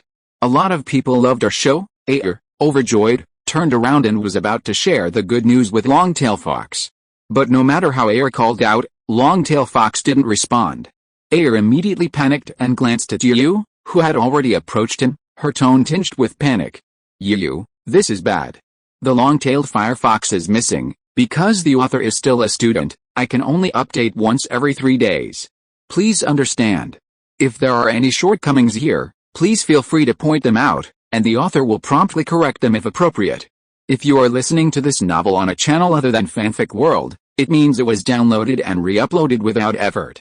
We warmly invite you to visit our channel, Fanfic World. There you will find the original version of this story and many other novels of various genres. We look forward to seeing you dive into a world of incredible novels. Chapter 62 Missing. How could it be missing? Don't overthink it. I'll go look for it. Maybe it just got lost. At this moment, Yu realized the seriousness of the situation and stepped forward, gently placing a hand on Air's shoulder, comforting her. But, wait a minute, I'll ask Pikachu and the others. Maybe they've seen or know where the long-tailed fox is. With that, Yu called over Pikachu and the others who were playing nearby. Pikachu, have you seen long-tailed fox? Pikachu. Seeing Pikachu shaking his head, Yu felt a little disappointed, but quickly turned her gaze to the other Pokemon. What about you? Have you seen long-tailed fox? Divina Rocket Gyarados Air, standing nearby, saw Ditto and the others all shaking their heads, indicating they hadn't seen it. She couldn't help but feel even more uneasy. Suddenly, she felt like she had grasped at a lifeline. With her pretty face, she hurriedly glanced at her other Pokemon. So, Melodic, have you seen the long-tailed fox again? Seeing her master's expectant gaze, Melodic shook her head, though reluctantly. Is that so? Air's body felt as if the air had been drained from it. Her delicate form slumped and she fell to the side, but Yu quickly caught her. Pikachu. Suddenly, Pikachu, as if discovering something, came to the edge of a bush and called out to Yu, who was standing not far away. Pikachu, did you find something? Attracted by Pikachu's call, Yu took Air's hand and walked over. Pikachu called a few times. When Yu and Air approached, Pikachu pointed at the ground, then dropped to the ground, its cute little nose twitching. These are footprints. Holding Air's hand, Yu approached Pikachu and looked at the spot it had pointed. He examined it intently, and his expression darkened. Those larger footprints are probably human, while the smaller ones are likely those of the long-tailed fox. Yu pointed at the pile of footprints, both large and small, and began to analyze them thoughtfully. Suddenly, he felt his arm tighten. Looking at Air, whose face had turned pale, he said in a light-hearted tone, Air, don't worry. The long-tailed fox should be safe for now. Air, look, aside from the scattered footprints, there aren't any signs of a fierce fight. This means those people only took the long-tailed fox and didn't intend to harm it. To reassure Air, Yu shared his conjecture. Yes. Thank you, Yu. At this moment, Pikachu seemed to have discovered something again. It turned around and called out to Yu a few times before diving straight into the forest. Hey. Pikachu, wait a minute. Yu stretched out his hand, trying to stop Pikachu and slow him down, but he was still a step too late. He could only hastily collect the Rocket Sparrow and the others into their Pokeballs and, with Air in tow, hurriedly chased after them. Deep in an unknown forest. Boss, this long-tailed firefox is well raised. We'll sell it for a good price. A young man wearing a ghastly mask and combat uniform carefully surveyed his surroundings before glancing at a burly man standing nearby and grinning. Shut up. You idiot. Do you want to die? How dare you make such a loud noise in this kind of environment? The burly man, who had also been cautiously surveying his surroundings, furrowed his brows and muttered a curse. The burly man, also wearing a hunter mask and combat uniform, had a dagger tucked into his thigh, an unknown firearm at his waist, and a gagged long-tailed firefox slung over his shoulder. Yes. Look at my pig head. The young man, frightened by his boss's scolding, remained silent, responding subtly. All right. Stop your clown show. Don't forget we have business to tend to. The burly man waved his hand impatiently. Boss, I'm telling you. After all these years of poaching, this was the easiest yet. This time, the long-tailed fox didn't even resist, it just obeyed us obediently. Perhaps feeling proud of himself, the young man occasionally let out a strange laugh. It turned out that the burly man you called boss was named A, and the young man was named Q. They were both notorious Pokemon poachers. This time, they entered the forest with the intention of capturing some rare Pokemon to sell. Once inside, the two experienced Pokemon poachers quickly began searching for their prey. Finally, perhaps through some stroke of luck, they spotted a lone long-tailed fox drawing water from the river. While the long-tailed fox isn't considered a rare Pokémon in the Kalos region, it's still one of the region's starter Pokémon, and if it finds a good buyer, it can fetch a good price. So, familiar with the habits of every Pokémon, they quickly devised a poaching plan. Today, the long-tailed fox, carrying a bucket, went to the stream alone to fetch some water to help its owner wash the dishes. On its way back, it spotted a shiny branch lying under a tree. Attracted by the branch, it put down its bucket and ran towards it. Fox, it picked up the branch, but before it could examine it, it felt something hit its head. Before it could react, sleepiness overtook it, and its body slumped, and it fell to the ground. As it fell, its eyelids fluttering, but it could still vaguely hear the sinister conversation between two men. Asshole. I didn't expect that this long-tailed firefox actually has an owner. I wasted a Pokéball in vain. Q spat bitterly at the long-tailed firefox lying on the ground, picked up the Pokéball that fell to the side when he failed to capture it, and said distressedly, "Well, look at what you have done. It's just an ordinary Pokéball. When we make this deal, I will buy you some luxury balls." A patted Q's head and said unhappily. Then, as if he thought of something, his face tightened. Since this long-tailed firefox has an owner, it should not be too far away from her owner. So, Q was stunned by what A said. "So why are you still standing there like an idiot? Run away." Chapter 63 Rescue the Long-Tailed Firefox. Looking at A, who was still in a heavy mood, Yu was silent for a while, then the corners of his mouth moved, and finally he took a deep breath and said, "A, let me tell you a story. Once upon a time, there was a little boy who was an orphan, but he was lucky enough to be adopted by an old man. The old man was very knowledgeable in astronomy, geography, music, chess, calligraphy and painting, and even taught the little boy mysterious medical skills and kung fu.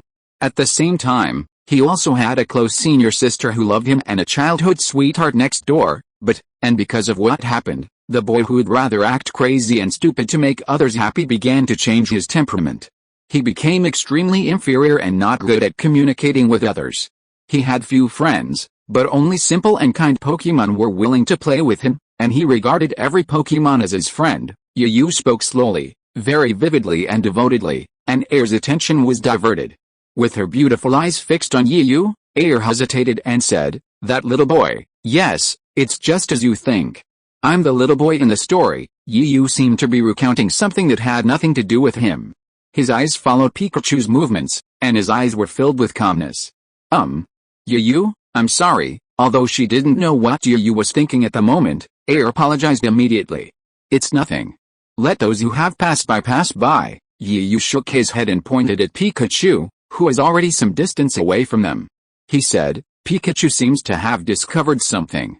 Let's go up and take a look." "Yet, boss, no one is chasing us. It seems that the owner of this long-tailed firefox has given up on it." "Huh? Who knows? In any case, it's better not to be careless. Be ready for a fight at any time." "Okay, I got it. Boss, when do you think this will end?" "Always hiding from each other. You ask me, who should I ask? Do you think I want to do this? But there's no turning back on this journey. We can only go this far." At this time, A and Q, who thought no one was chasing them, were leaning lazily against a thick tree, chatting casually. The long-tailed firefox was gagged and tied up, and was thrown aside casually. Little did they know, Yu and Air, led by Pikachu, were already quietly tracking them. "Yu, look, it's the long-tailed fox." Air pointed with delight at the tied-up long-tailed fox behind the bushes. Yu quickly reached out and covered Air's mouth, pulling her back into the bushes and hiding. "Air, I know you're happy to see the long-tailed fox, but we need to think long-term. It's always better to be cautious." "Yeah." With her mouth covered, Air nodded. "Yeah. We need to find a way to get close to the long-tailed fox and rescue it first, to prevent those two from using it as a proton to threaten us. Let me think of a way." Yu rubbed his brow. "I got it." Air's beautiful eyes lit up, as if she had realized something, and she almost cried out in excitement again, but Yu's quick hands and feet stopped her again. "Sorry. I was a little too excited just now." Air stuck out her tongue a little embarrassedly, and then, ignoring Yu's helpless expression, she said, "We can let Ditto use its transformation skills to approach the long-tailed fox and rescue it. This will not alert the two poachers, and if there is any accident, Ditto can be used to distract them." giving us some time to rescue them. Well, your idea is not bad. Yu pondered for a moment, and finally nodded, then tossed the Pokeball and released Ditto. Not bad, right? Air raised her fair neck with a little pride. Yes, yes, yes. Air is the smartest. Yu looked at the proud Air and couldn't help but reach out and ruffle her soft pink hair. He then looked down at Ditto standing at his feet and ordered, Ditto, transform. Transform into a green caterpillar, approach the long-tailed fox, and wait for an opportunity to rescue it. Transform. After Yu finished speaking, Ditto nodded, and a flash of light appeared. A green caterpillar with a pale yellow belly appeared before the two people and their pet. Go. Be safe. Green A and Q were still chatting carelessly, completely unaware of the green caterpillar heading towards long-tailed fox. Boss, how much do you think we can make from selling long-tailed fox this time? It should be a good price. After all, it's one of the 3 starter Pokémons in the Kalos region. If it were sold to a trainer from another region, the price would probably be even higher. A, lying in a more comfortable position, said without hesitation. That's great.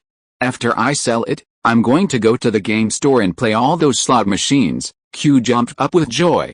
What's going on? A sudden gust of wind alerted the two still chatting. They both turned their gazes to the source, only to see a green caterpillar being chased by a Pidgeot.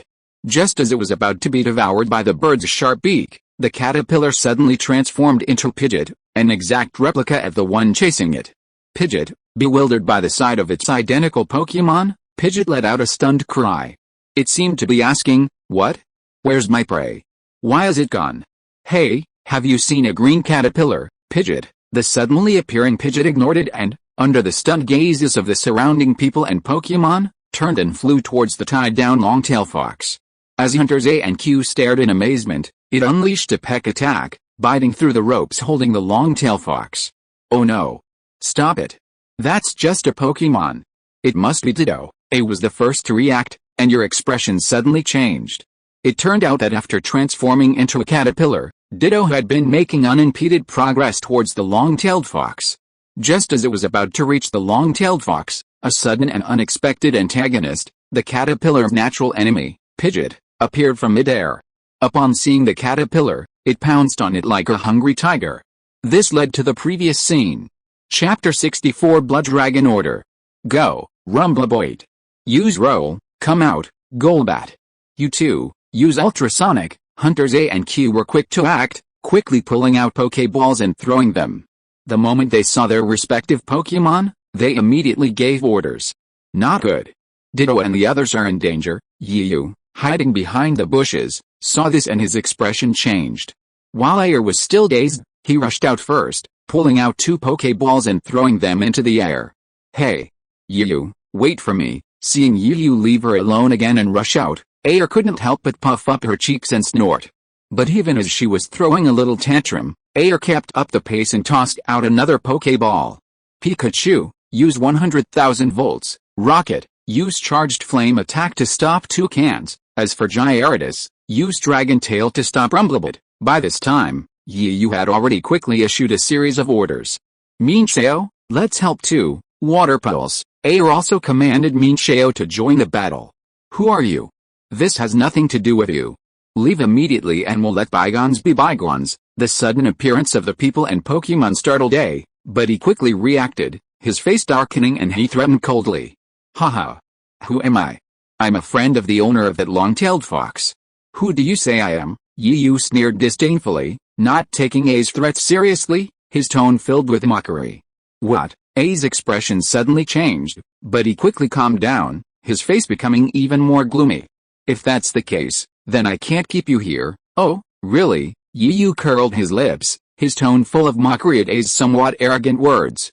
As if in response to Yu's words, as soon as they finished speaking, a huge black shadow crashed to the ground in A's direction, instantly raising a cloud of dust.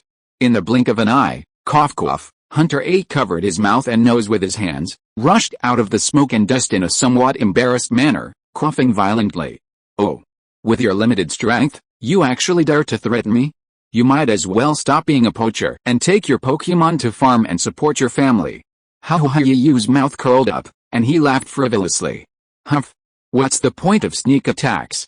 If you have the guts, Come and fight my Rumblestone in a fair fight. A's face turned ashen, and he roared. Okay, Yu smiled evilly. I'm a very democratic person. One-on-one or group fight?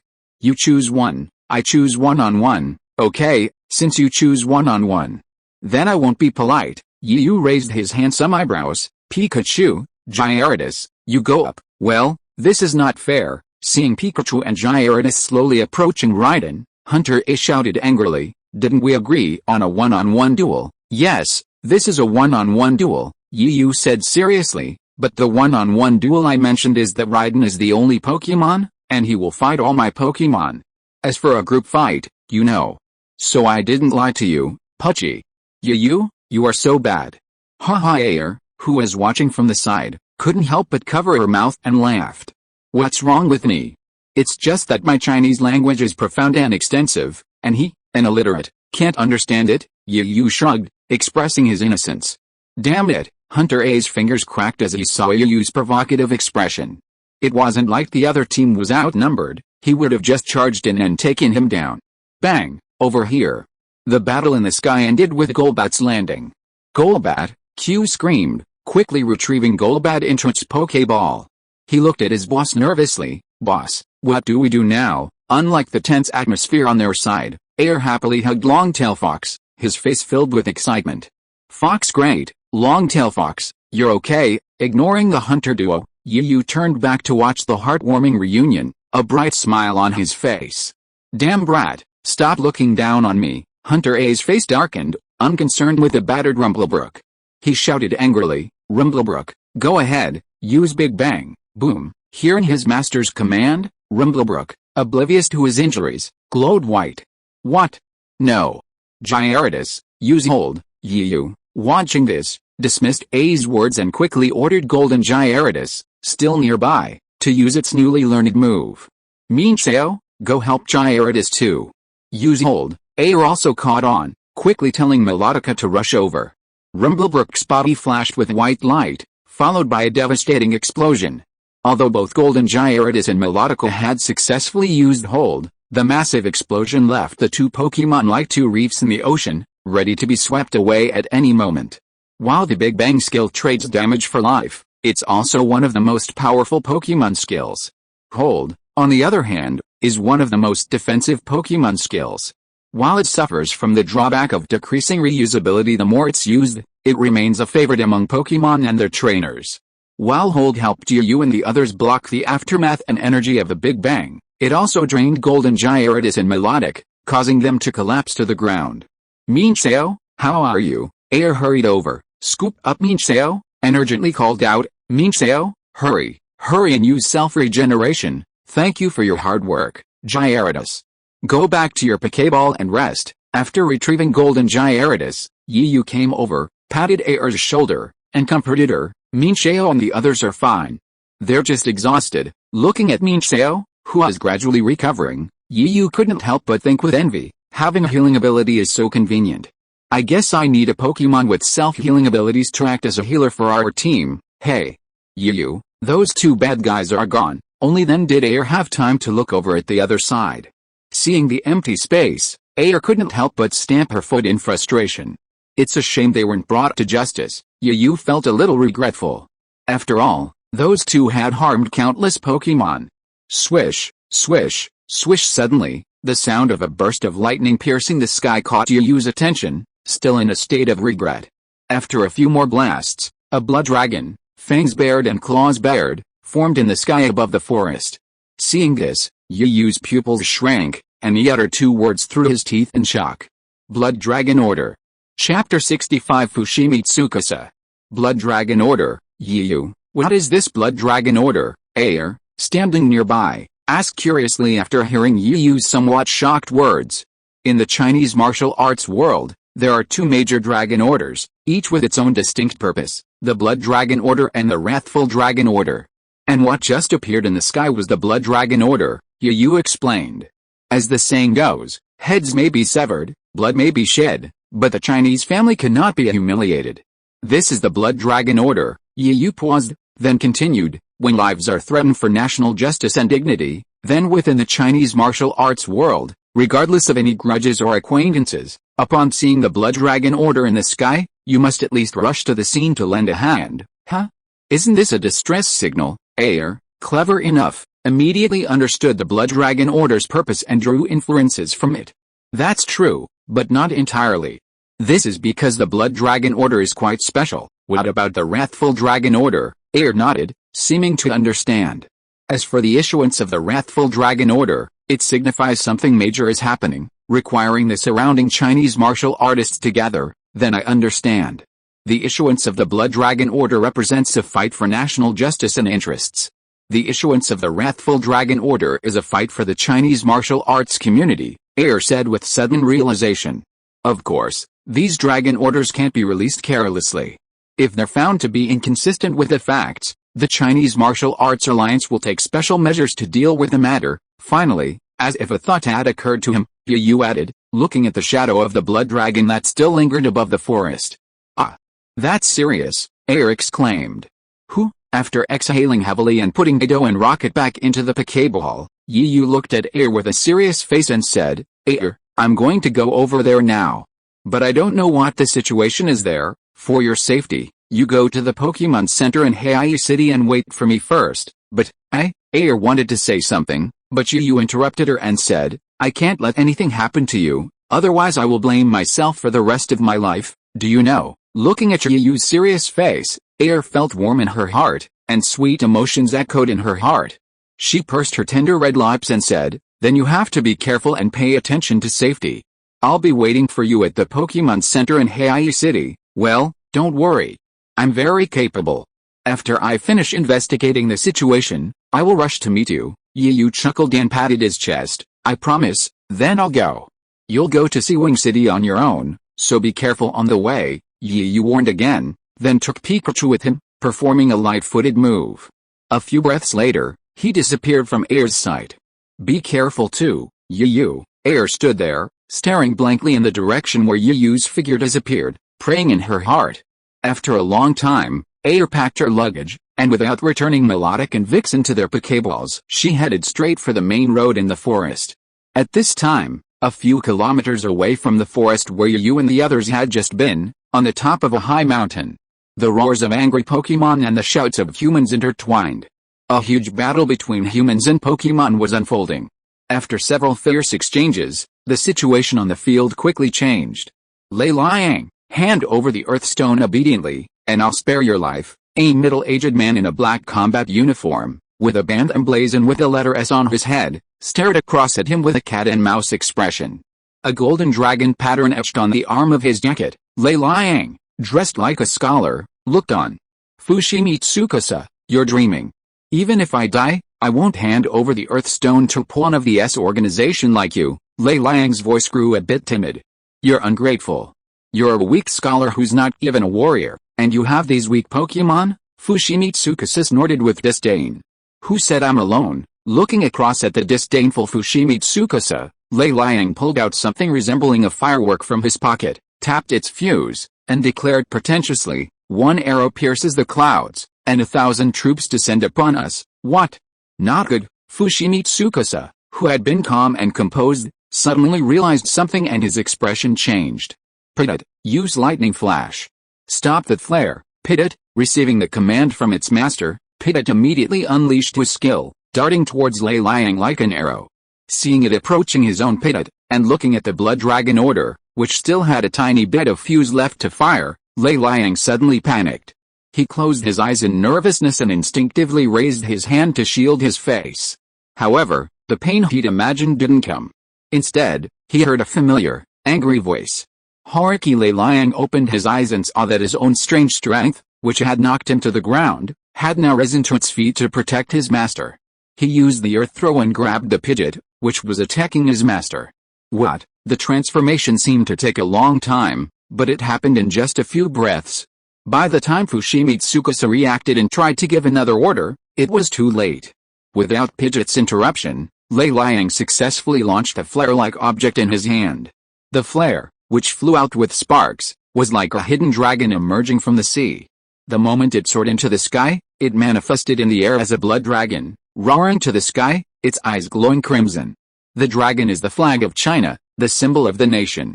Therefore, when Fushimi Tsukasa saw the shadow of the blood dragon appear in the sky, his expression changed again and again, his already dark face becoming even darker.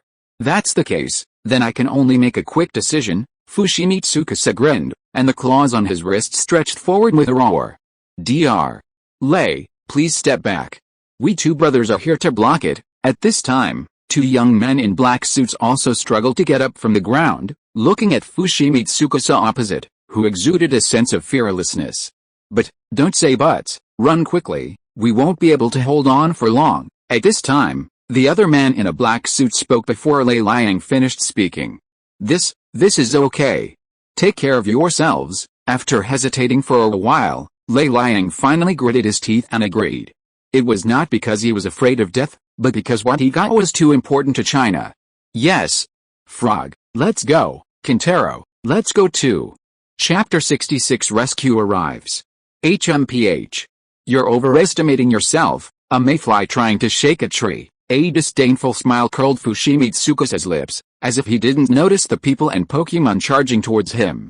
He shouted, word by word, Pajiawa. Pajia with a powerful Pidgeot, having just been summoned, flew back to his master's side upon hearing his call. Pajiawa, Mega Evolve. Fushimi Tsukasa touched the necklace around his neck. As he finished speaking, Pidgeot emanated an extremely dazzling light, its aura gradually rising. After the rainbow-colored light of evolution, a Pidgeot with a wider and longer body and wingspan, its crest becoming even more dazzling. A large tuft of yellow feathers sprouted 3 long, bright red feathers, the middle one even longer than its body. The Pidgeot appeared before everyone's eyes. Its wings flapped with such force that it looked majestic and domineering. Before the two men in black suits could react, Fushimi Tsukasa's voice boomed, issuing an order. Pidgeot, use Fierce Blast. Take them all out. Pidgeot flapped its wings, and a powerful gust of wind, driven by Pidgeot's vigorous movements, blew towards the two suited men and their Pokemon, who were hurtling towards it. Facing the invisible yet powerful and destructive gust of wind, the two suited men and their Pokemon offered no resistance and were blown backwards. Its speed even surpassed Lei Liang, who had already begun to retreat. What are you doing? Lei Liang was startled by the sudden scene before him. After taking in the scene, he hurriedly hugged one of the suited men and asked nervously. Run, run. They're too strong. The suited man, held in Lei Liang's arms, spoke incoherently. Too late. Before Lei Liang could reply, a teasing voice reached the man in the suit's ear.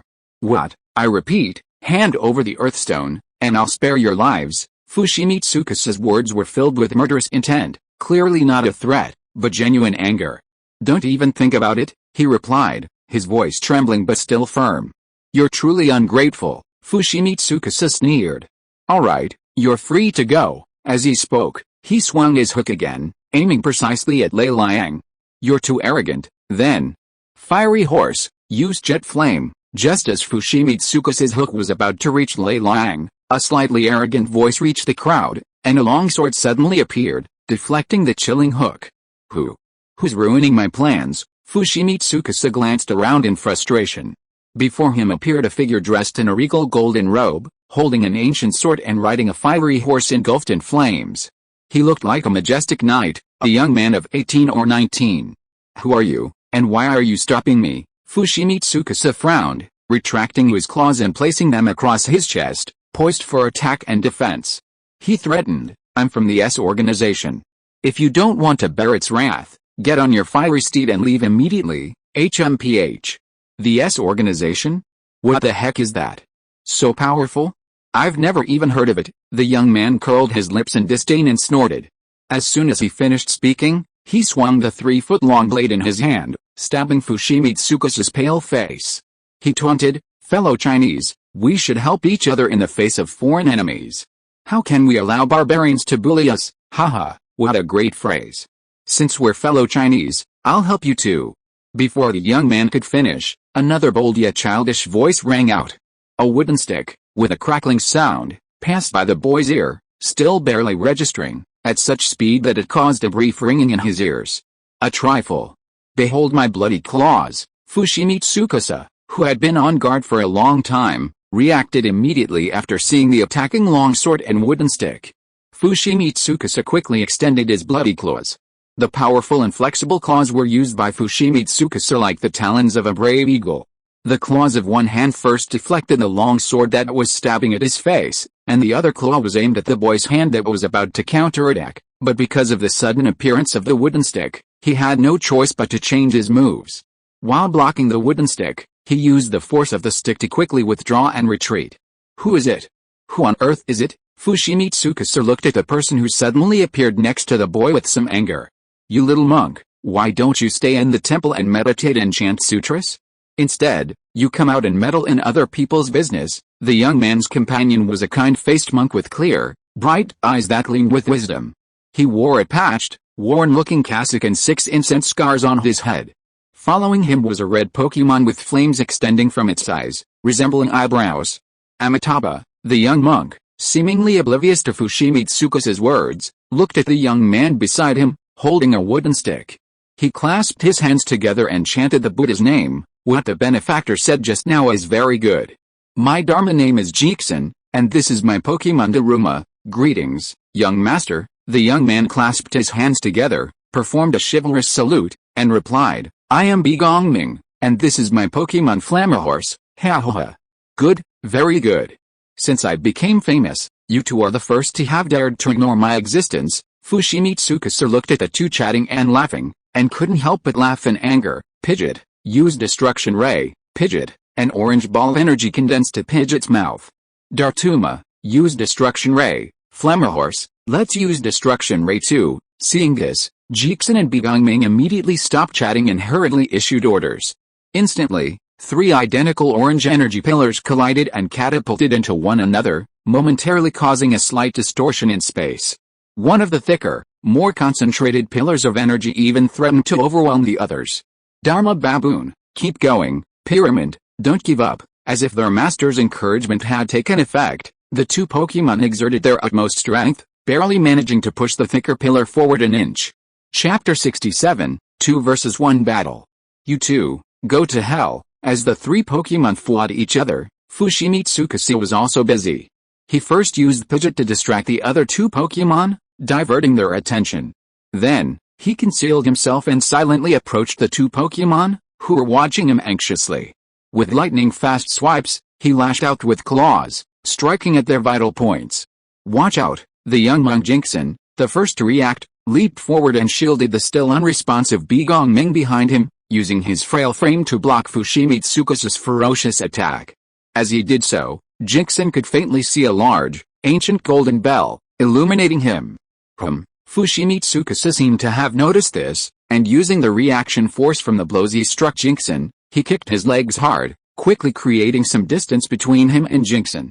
This must be the Shaolin Temple's unique skill, the Golden Bell Cover.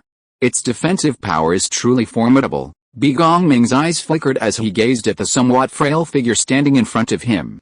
Amitabha, seeing Fushimi Tsukasa retreat, Jixin clasped his hands together and chanted the Buddha's name.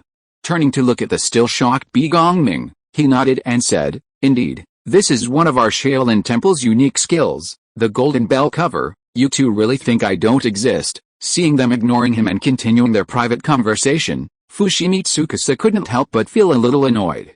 With a flash of his body, he suddenly disappeared. Be careful. That guy must be a ninja, Begongming warned. Yes. Although I have the Golden Bell Cover to protect me, his concealment is hard to defend against. Jixin glanced around cautiously, his wooden stick tightly gripped in his hand. Hoo-hoo. At this moment, the 3 Pokémon's battle of Destructive Ray had come to an end, accompanied by a wave of air accompanied by an explosion. The 3 Pokémon and Begongming, who were standing not far away, were all blown away by the blast. Fushimi Tsukasa, who had hidden himself, showed his fangs at this time, and threw the kunai on his body at Begongming as if they were free. Be careful, Jixin exclaimed. Humph, that uncle, you underestimate me too much. Begongming snorted coldly, but he did not stop the movement of his hands, and shouted, Look at my swordsmanship. Suddenly, the longsword in Begongming's hand was transformed into a series of long sword shadows by his dance. 1 became 2, 2 became 4, and 4 became 8. It formed a sword shield constructed by a series of long swords. After the sound of ding ding dang dang, Begongming was already breathing heavily. It was obvious that the swordsmanship had consumed too much of his energy. On the other side, the three Pokémon fought together again. This time, however, Daruma and Parabolt had clearly learned their lesson. Instead of engaging Pidgeot head-on, they adopted a rotational approach. Daruma's mouth blasted jets of flame, like dragons of fire, blasting Pidgeot with scorching heat. Parabolt's attack was even more brutal, employing its ultimate fire attack, Major Blast, multiple times.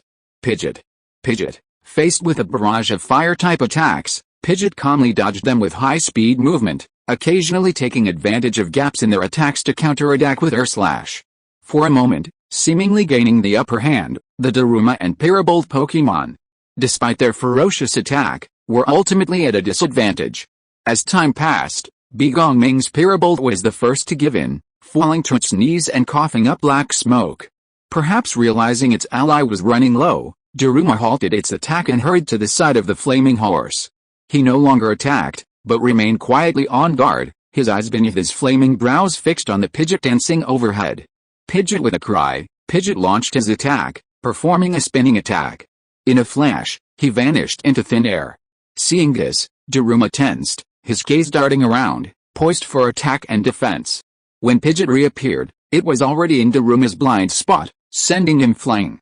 Daruma though caught off guard and sent flying by Pidgeot, Daruma quickly recovered, attempting to rush back to support the flaming horse. But it was too slow. Pidgeot's sharp claws had already locked onto the flaming horse, its beak gleaming white. Stop. Stop it now, Begongming caught sight of the fight from the corner of his eye, his heart racing. Fushimitsukasa's claws accidentally ripped his luxurious robes apart. Oh. Looks like the outcome is decided over there, Fushimitsuka grinned, licking his dry lips. Pointing at the fiery horse with a harmless expression, he said, how about this?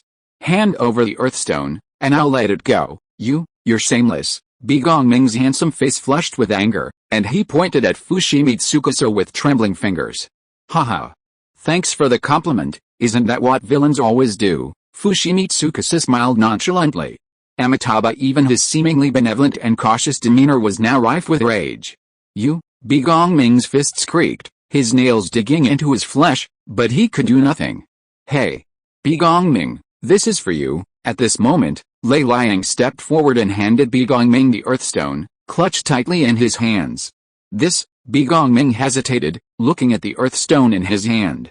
He knew it was incredibly valuable, otherwise Lei Liang wouldn't have fired the Blood Dragon order. But then there was his companion. Have you considered this? My patience has its limits, Fushimitsuka said impatiently. In that case, Pidgeot, use the pack. Apparently impatient, without waiting for Begongming to speak, Fushimitsuka gave the order. He didn't care about the lives of other Pokémon, he would do anything to complete his mission. Huh? What? Stop it. Pidgeot hearing his master's command, Pidgeot immediately raised his head without hesitation, aiming his sharp beak at Infernape, ready to peck. To him, his master's orders were paramount. But just as his beak was about to strike, a ball of energy, shrouded in lightning, hurtled towards him. A hit would be painful, even for a super-evolved Pokémon. Chapter 68 The Powerful Pidgeot. Pikachu, go help them, a voice reached everyone's ears. Before anyone could react, a figure holding a spear had already arrived a few meters in front of Fushimitsuka, and stabbed several times in succession with lightning speed. What? Faced with this sudden attack, Fushimitsuka could only wave his claws to frantically block it. But even so, Fushimitsuka still had a few minor wounds on his body. Who are you? Fushimitsuka stepped back to create some distance. You? A Chinese, what?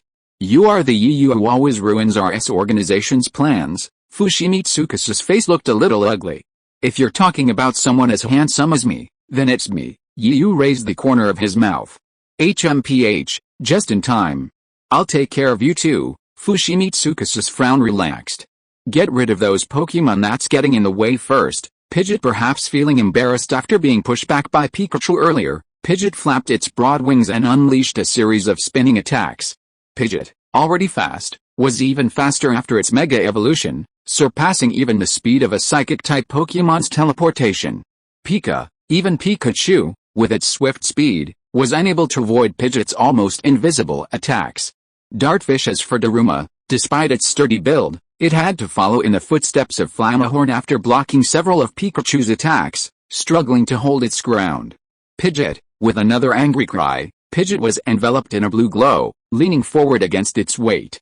As the light around it shifted from blue to orange, it swooped down on Daruma and the others, poised to deliver the final blow.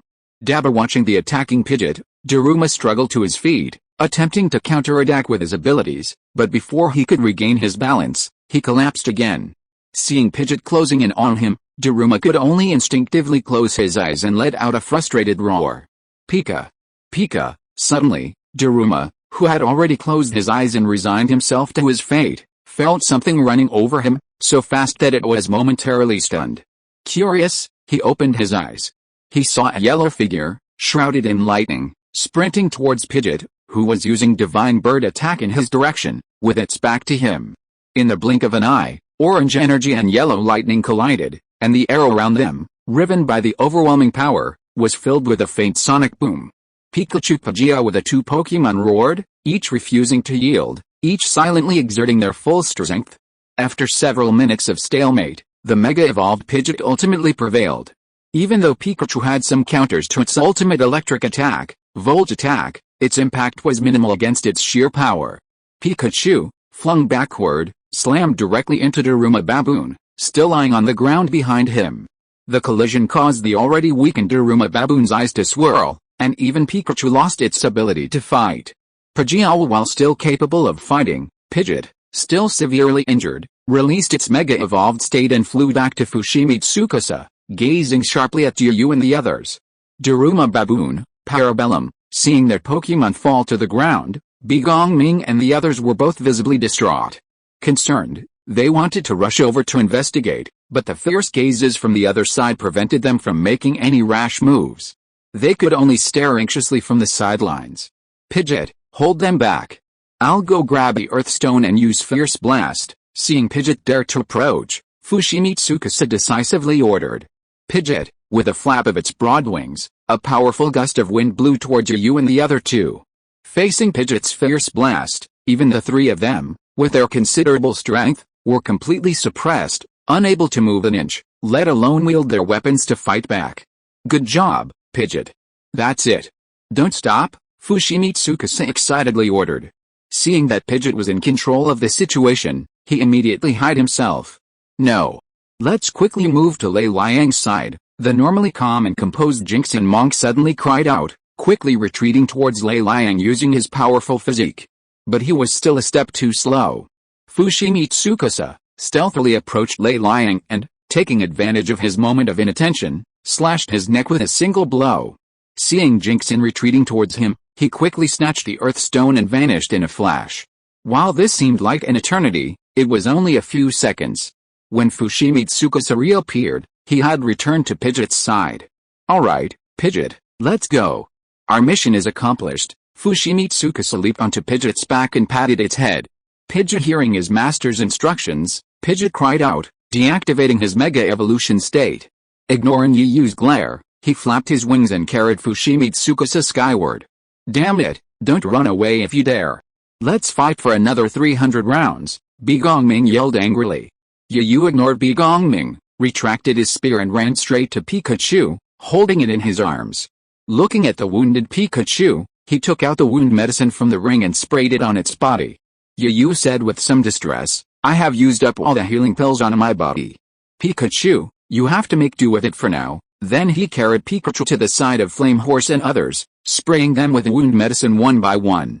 Amitabha, thank you very much. At this time, Jinxian came over with Lei Liang on his arm and said gratefully, You're welcome. We are Chinese people.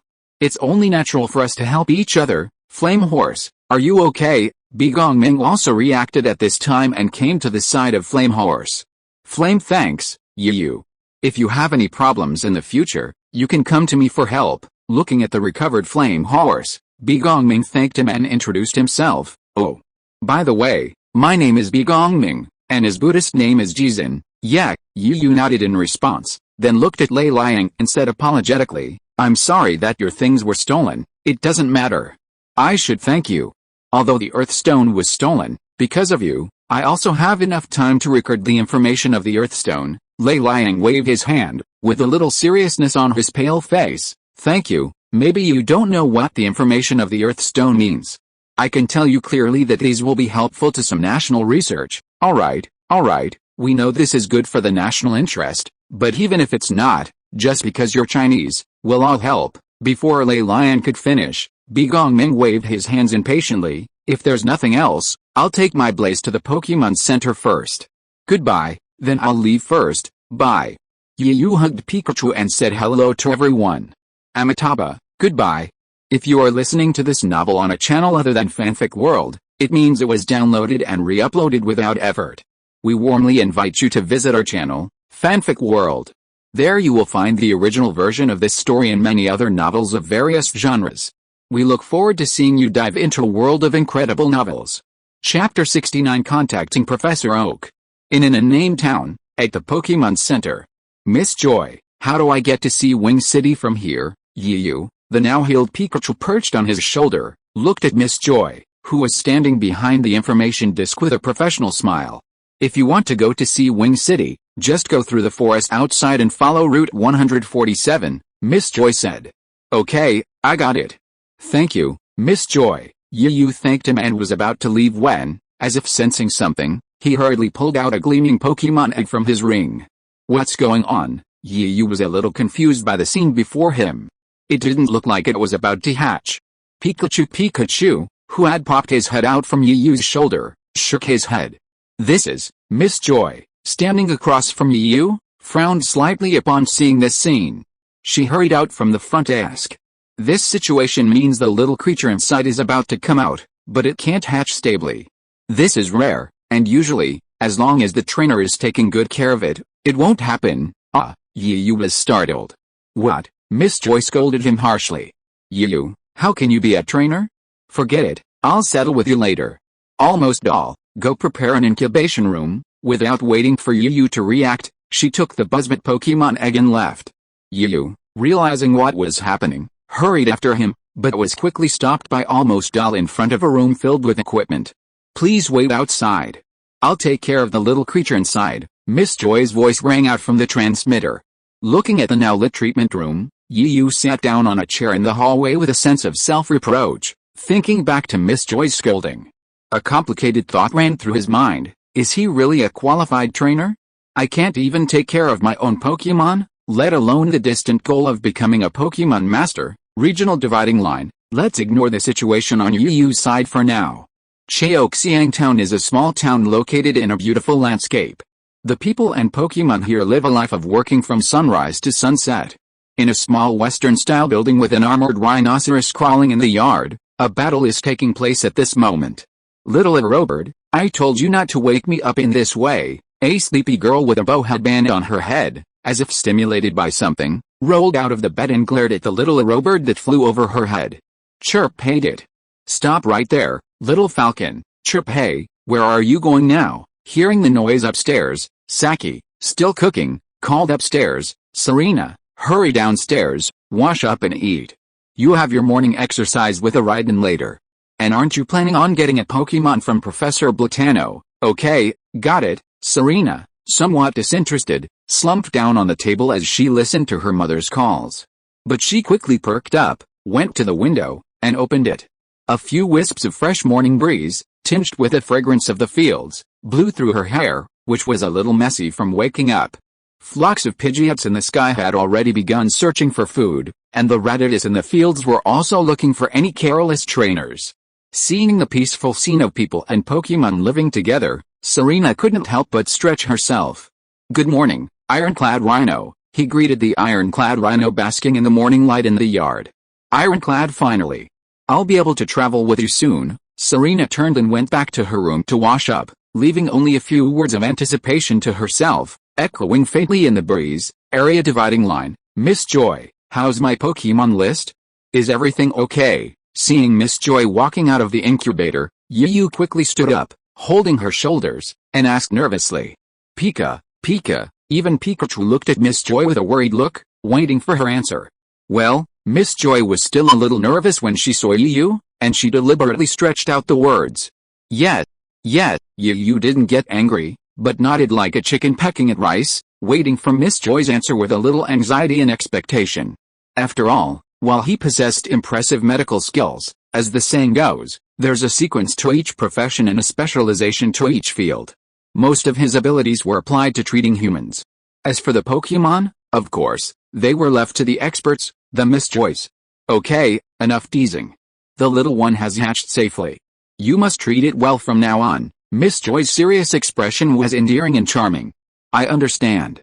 Thank you, Miss Joy. I'll take good care of it from now on, I promise. Oh, right. Suddenly, as if a thought struck Yu, he slapped his forehead. As if by magic, another pale blue Pokémon egg appeared in his hand. What is this? Miss Joy looked at Yu with some confusion.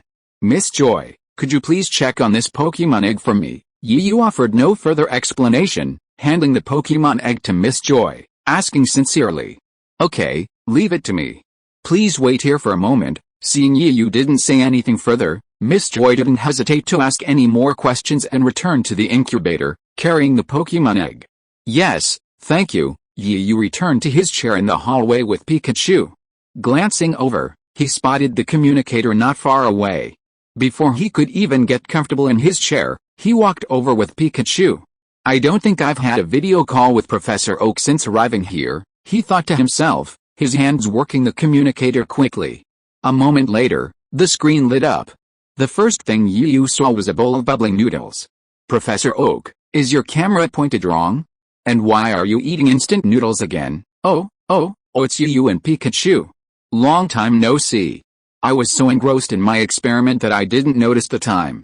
And instant noodles are convenient, so I can have more time for research. After a flurry of activity, Professor Oak appeared on the screen with a kind smile. Haven't I told you many times to eat less instant noodles?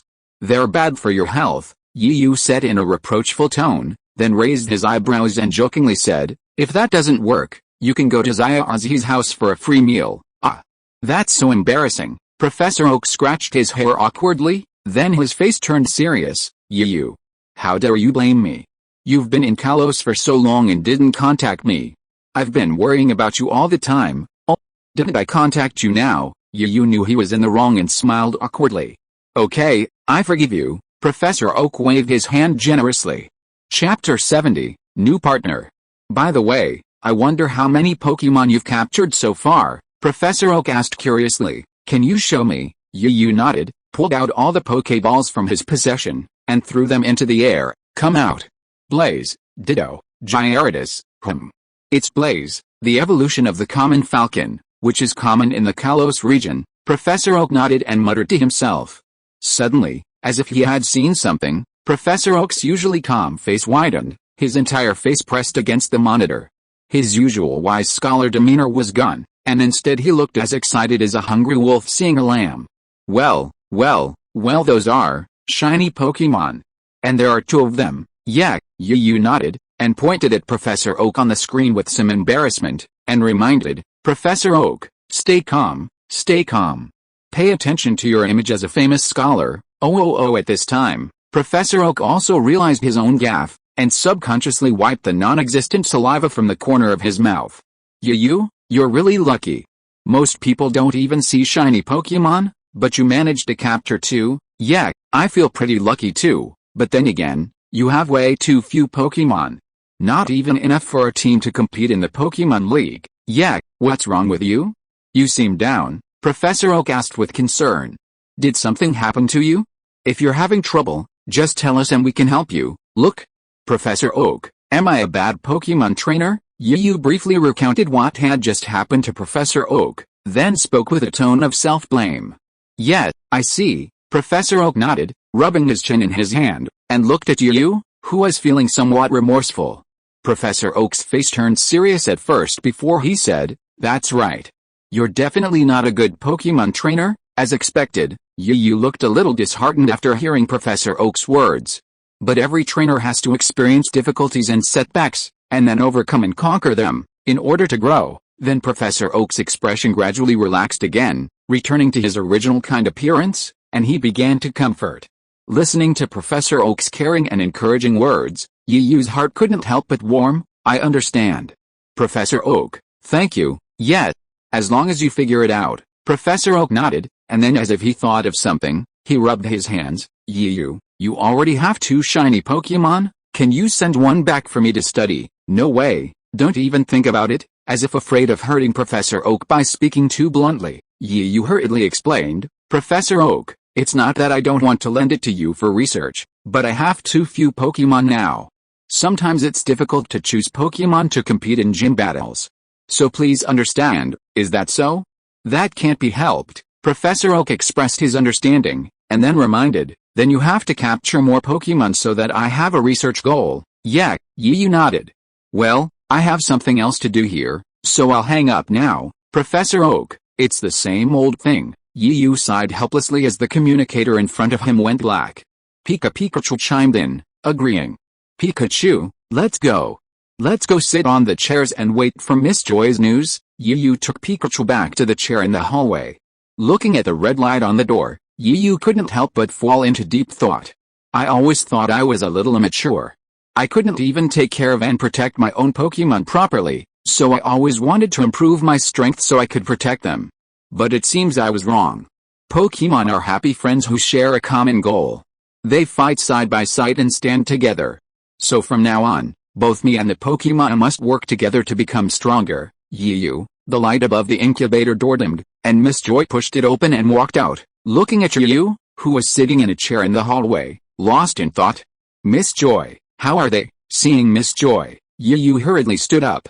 Don't worry, the little one in the first Pokemon egg has already hatched. Miss Joy chuckled, but her brows soon furrowed slightly.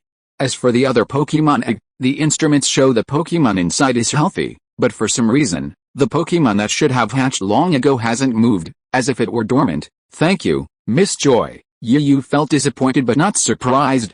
You're welcome. You can go in and take a look now. Miss Joy gave Yu a few more instructions before rushing back to the front desk to help. Let's go. Pikachu, let's go in and see our new friend. Pikachu. Yu and Pikachu pushed open the door to the incubation room. Entering, they saw a humming bat, twice as small as the one pictured in the Pokemon encyclopedia, sleeping soundly on a special little bed. Not far away, inside a device resembling a warming device, Suicune's Pokemon egg lay quietly. Hey. This little guy's sleeping posture is pretty cute. Don't you think so, Pikachu? Yu smiled easily at the sleeping buzzbit, spread-eagled with a hint of sparkle at the corners of its mouth. Pikachu. Pikachu was equally delighted, his eyes gleaming as he gazed at the sleeping buzzbit. This was the first time he'd seen a newly hatched Pokemon, and one of his offspring, area dividing line. Meanwhile, half a day's journey from Seawing City, a fierce battle for capture was unfolding. Long-tailed fox, use flame vortex, a pretty figure commanded. The vortex of flames immediately enveloped the opposite blue butterfly. Blue butterfly, seeing the flames enveloping it, blue butterfly panicked.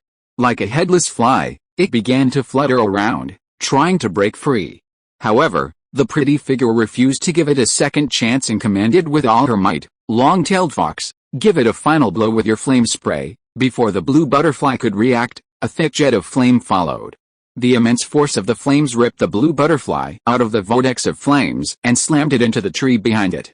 Faced with a powerful flame spray, the blue butterfly was ultimately powerless and slid down the tree behind it. Go, Pokeball! The pretty figure unhesitatingly threw the Pokeball. Bang, boom, boom. After 3 pings, the Pokemon stopped shaking. Huh? With a heavy sigh, the pretty figure leaped for joy. Great! I've captured the blue butterfly. Thank you, long-tailed fox. Pa. Suddenly, a burst of applause broke out. Chapter 71 Pikachu vs. Raichu. You're amazing, a soft female voice came. The figure was startled by the sudden applause and voice, and quickly looked up. A girl with a delicate oval face, blue-green hair naturally draped over her shoulders, wearing a white dress and white canvas shoes, emerged from the grass nearby, with a Vulpix following at her feet. Excuse me, she asked, looking at the pretty figure of the newcomer. Sorry, I forgot to introduce myself. The newcomer seemed a little embarrassed, then smiled softly and introduced herself. Hello. My name is Xiaoxu, and I'm a Pokemon breeder. Hello.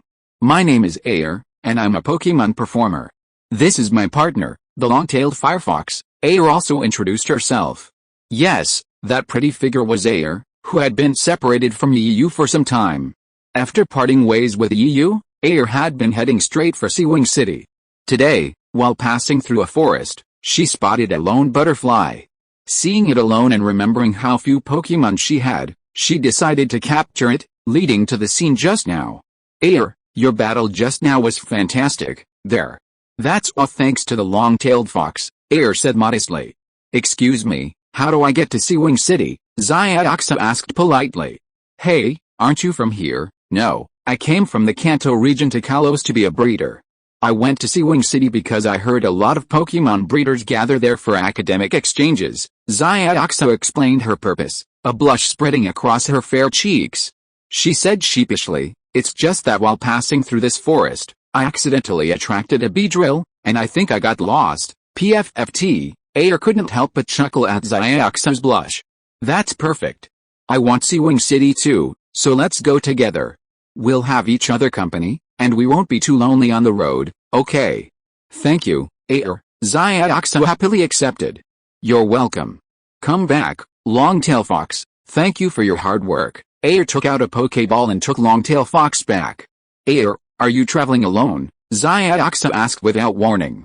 Air was startled by Xiaoxia's sudden question, but quickly caught on, flashing a sweet smile. No. I have a companion, but we're temporarily separated due to some matters.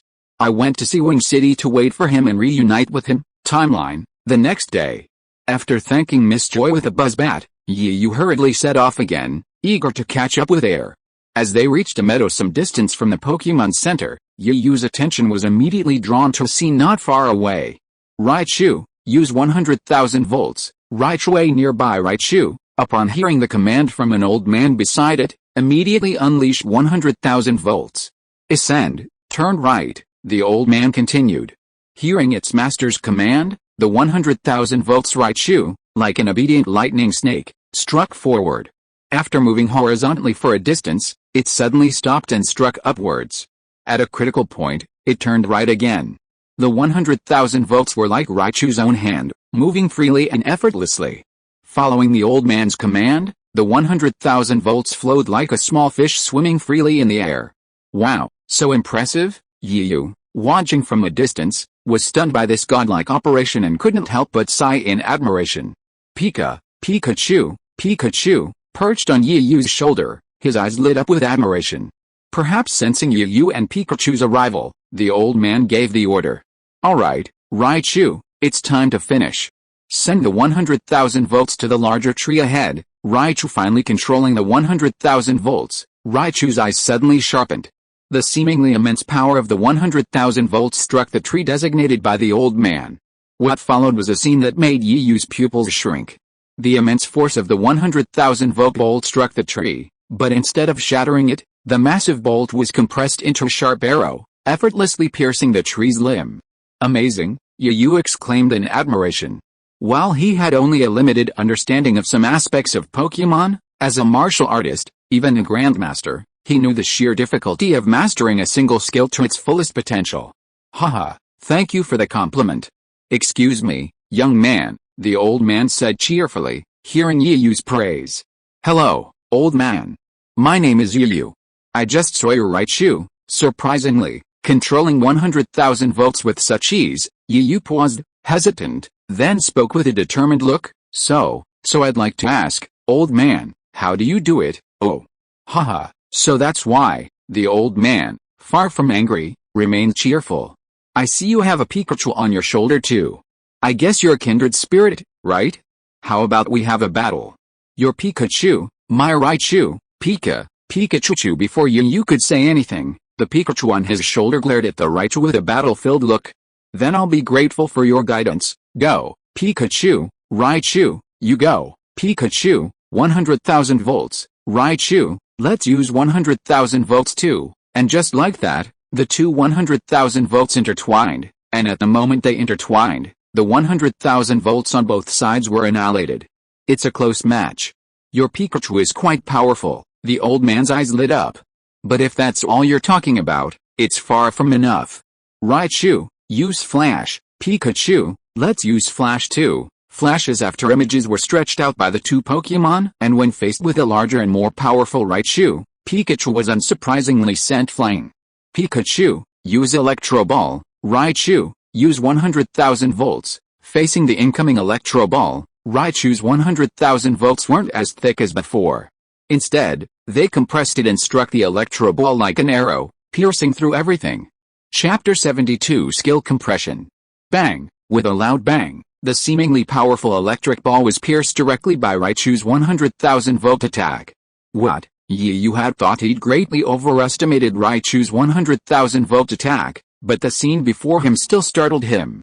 The next scene, even before he could react, nearly dropped his jaw. Raichu's 100,000 volt attack, after piercing Pikachu's electric ball, continued to surge towards Pikachu, which was about to fall after releasing the electric ball. Pikachu, Yu cried out, watching Pikachu fly backward after being struck by the 100,000 volt attack.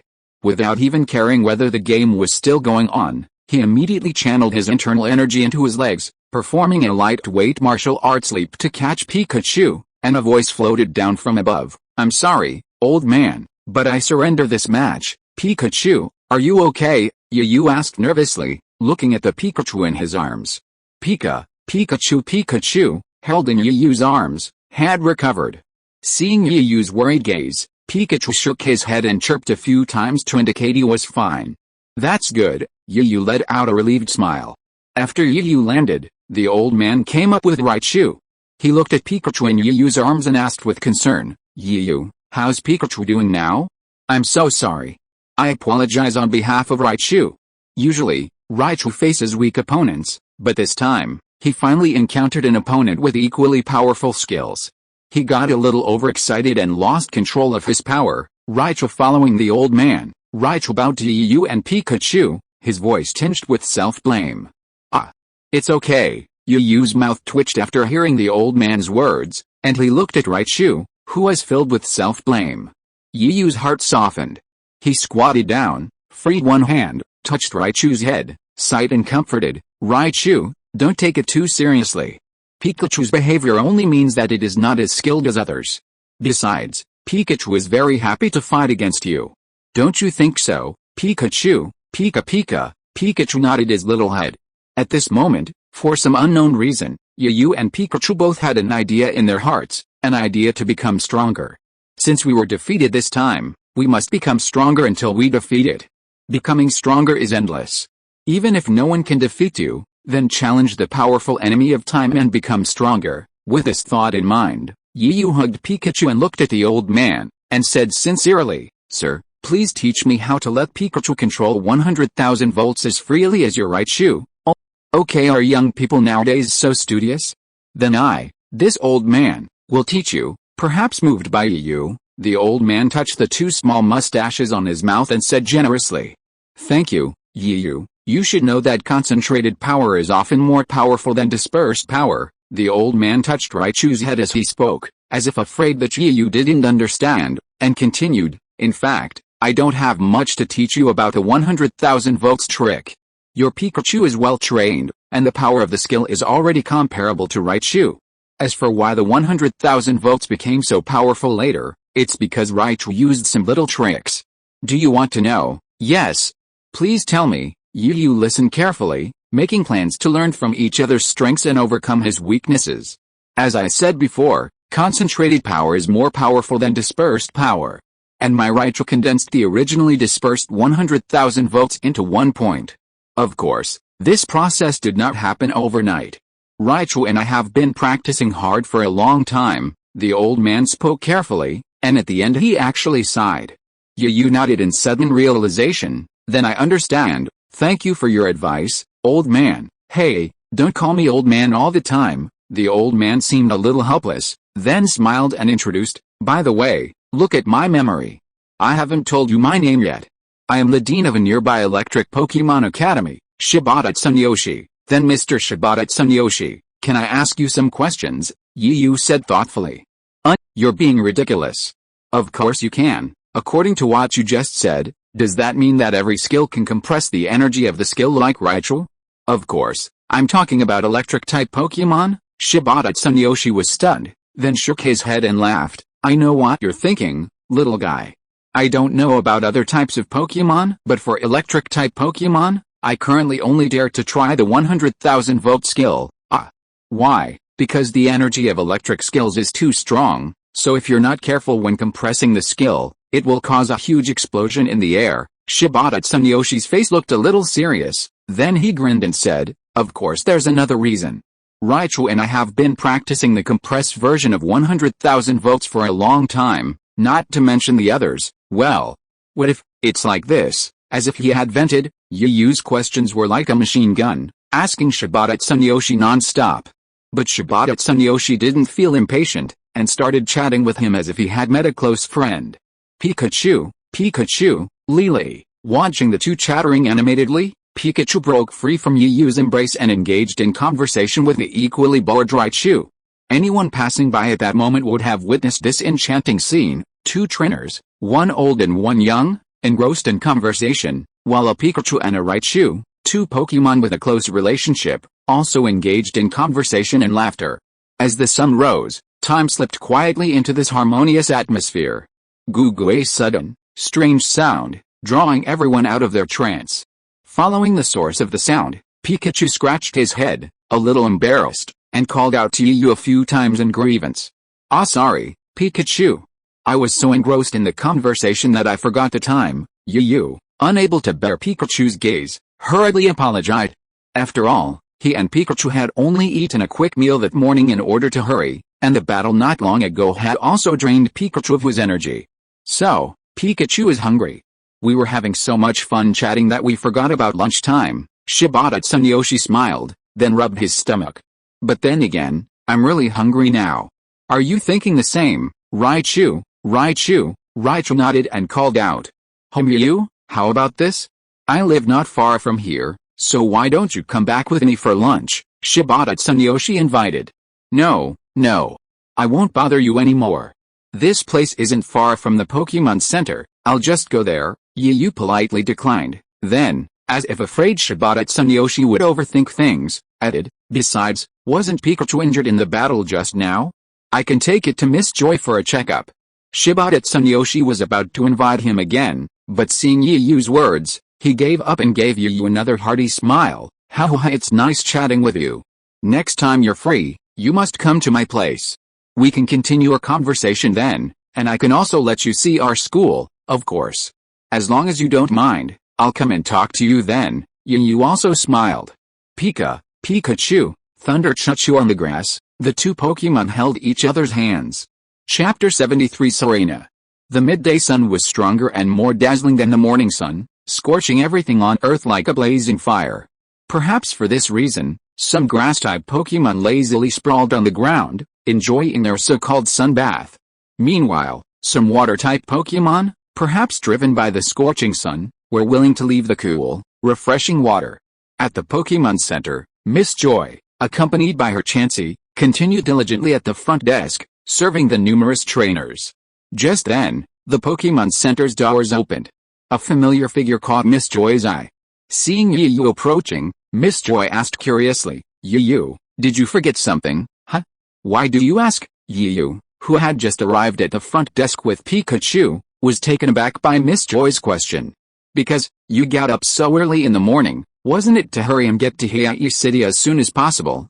Yu scratched his head awkwardly, and said embarrassedly, well, because of some problems on the road, I was delayed for a while. Miss Joy, can you open another room for me? I plan to stay for another day, Puchy. Of course, no problem. Here's the key. Miss Joy chuckled, then took out a key and handed it to Yu. Thank you, Miss Joy. Yu thanked her, and suddenly seemed to think of something, and took Pikachu down from his shoulder. By the way, Pikachu has just been through a battle. Miss Joy, I'll leave it to you. Well, don't worry. Leave Pikachu to me to take care of. Miss Joy took Pikachu and handed it to Chanturelle, who was standing next to her as an assistant. Thank you for your help then. Yu bowed and, looking at Pikachu, instructed, Pikachu, you must listen carefully to Miss Joy. Pikachu, for now. After Yu handed Pikachu to Miss Joy and headed straight for the Pokemon Center's cafeteria, in Professor Blatano's laboratory, Serena rested her hand on her cheek, gazing at the three adorable Pokemon before her, lost in her choice. Which Pokemon should I choose? Frogger is cute, but Vixen is pretty cute too, and Harlequin is also good. Serena extended a finger, as white as a scallion, and tapped it against her lips with a hint of anxieties. As if making a profound decision, she raised her head, her beautiful eyes sparkling, and looked at Vixen, who was looking at her nervously. Doctor. I've made up my mind. I choose Vixen. Oh, Professor Blatano said curiously. Ignoring the surprised doctor, Serena turned her attention to the other two Pokémon and said apologetically to them, Froggy and Harley, I'm really sorry. But I believe you will definitely wait for your trainer, Froggy Harley. Although they were a little sad because they were not chosen, Froggy and Harley still went back to the house honestly. Haha Serena, you look really like Air now. Thinking back to the scene before, and then looking at the scene in front of him now, Dr. Blatano couldn't help but laugh, and took out a Pokémon Pokédex from his pocket and handed it to Serena. This is for you. I forgot to give you the Pokémon Pokédex just now. Hey, Air. Several black question marks appeared in Serena's head. Air. She's the trainer who got Pokémon and started traveling a few months before you. Back then, she was exactly like you now. She thought for a long time when it came to choosing a Pokémon. By the way, the Pokémon she finally chose was also Fiery Fox. Hey, Serena exclaimed in surprise, and asked curiously, excuse me. Who is Miss Air? Doctor, after hearing what you said, I really want to meet her. Dr. Blatano put his hands in the pockets of his white coat and recalled, well, Air is now aiming to become the Queen of Kalos and is working hard to collect the princess keys for the competition. At the same time, she is also traveling and training with you, who aims to become a Pokémon Master. Hey, suddenly a familiar name came into Air's ears, and Serena couldn't help but be stunned. She said blankly, Doctor, is the you just mentioned the young man who carries a Pikachu with him and is dressed in ancient Chinese style? Yes, Dr. Blatano nodded, also a little surprised. Serena, do you know Yu too? Of course, Yu and I have known each other since we were kids. Oh. Childhood sweethearts, I see. Dr. Blatano nodded seriously. No, doctor, don't talk nonsense. Serena hugged the Firefox, her pretty face blushing as she buried her head in its soft fur. Firefox. The Firefox, held by Serena, tilted its head, somewhat puzzled as to why its owner had suddenly become so shy. Suddenly, Serena seemed to have thought of something. She raised her pretty face, which was still a little flushed, and looked at Dr. Blatano, who was smiling but not speaking. The blush that was about to disappear covered her pretty face again. She stammered, Then, Dr. Blatano, do you know where Yu is now? Well, Dr. Blatano thought for a while before saying, I heard that Yu has completed the challenge of the Solid Gym and is heading towards the next gym, the Sea Wing Gym, the gym in Sea Wing City. Serena whispered to herself, but her beautiful eyes flashed with anticipation. Yu, we will be able to meet soon.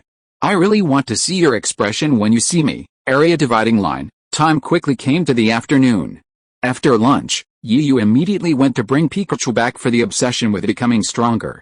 Regardless of the scorching heat radiating from the sun, he led Pikachu, now well-fed, straight to the backyard of the Pokémon Center and began a sweaty training session. As the sun set, its afterglow cast a shimmering light over the four pets in the Pokémon Center's backyard, making the beads of sweat that once clung to them appear even more translucent, giving them a pearly, plump appearance. Their shifting shadows gradually lengthened. Pikachu, Gyarados, Rocket, and Ditto, keep going. Pikachu, use 100,000 volts on Gyarados again. Gyarados, find a way to block Pikachu's attack, and Rocket and Ditto, don't fall behind.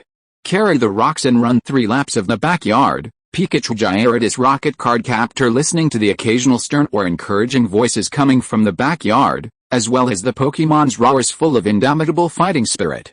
The trainers resting in the Pokémon Center would occasionally cast curious glances towards the backyard. Chapter 74, Fighting the Dragon Nobuno again.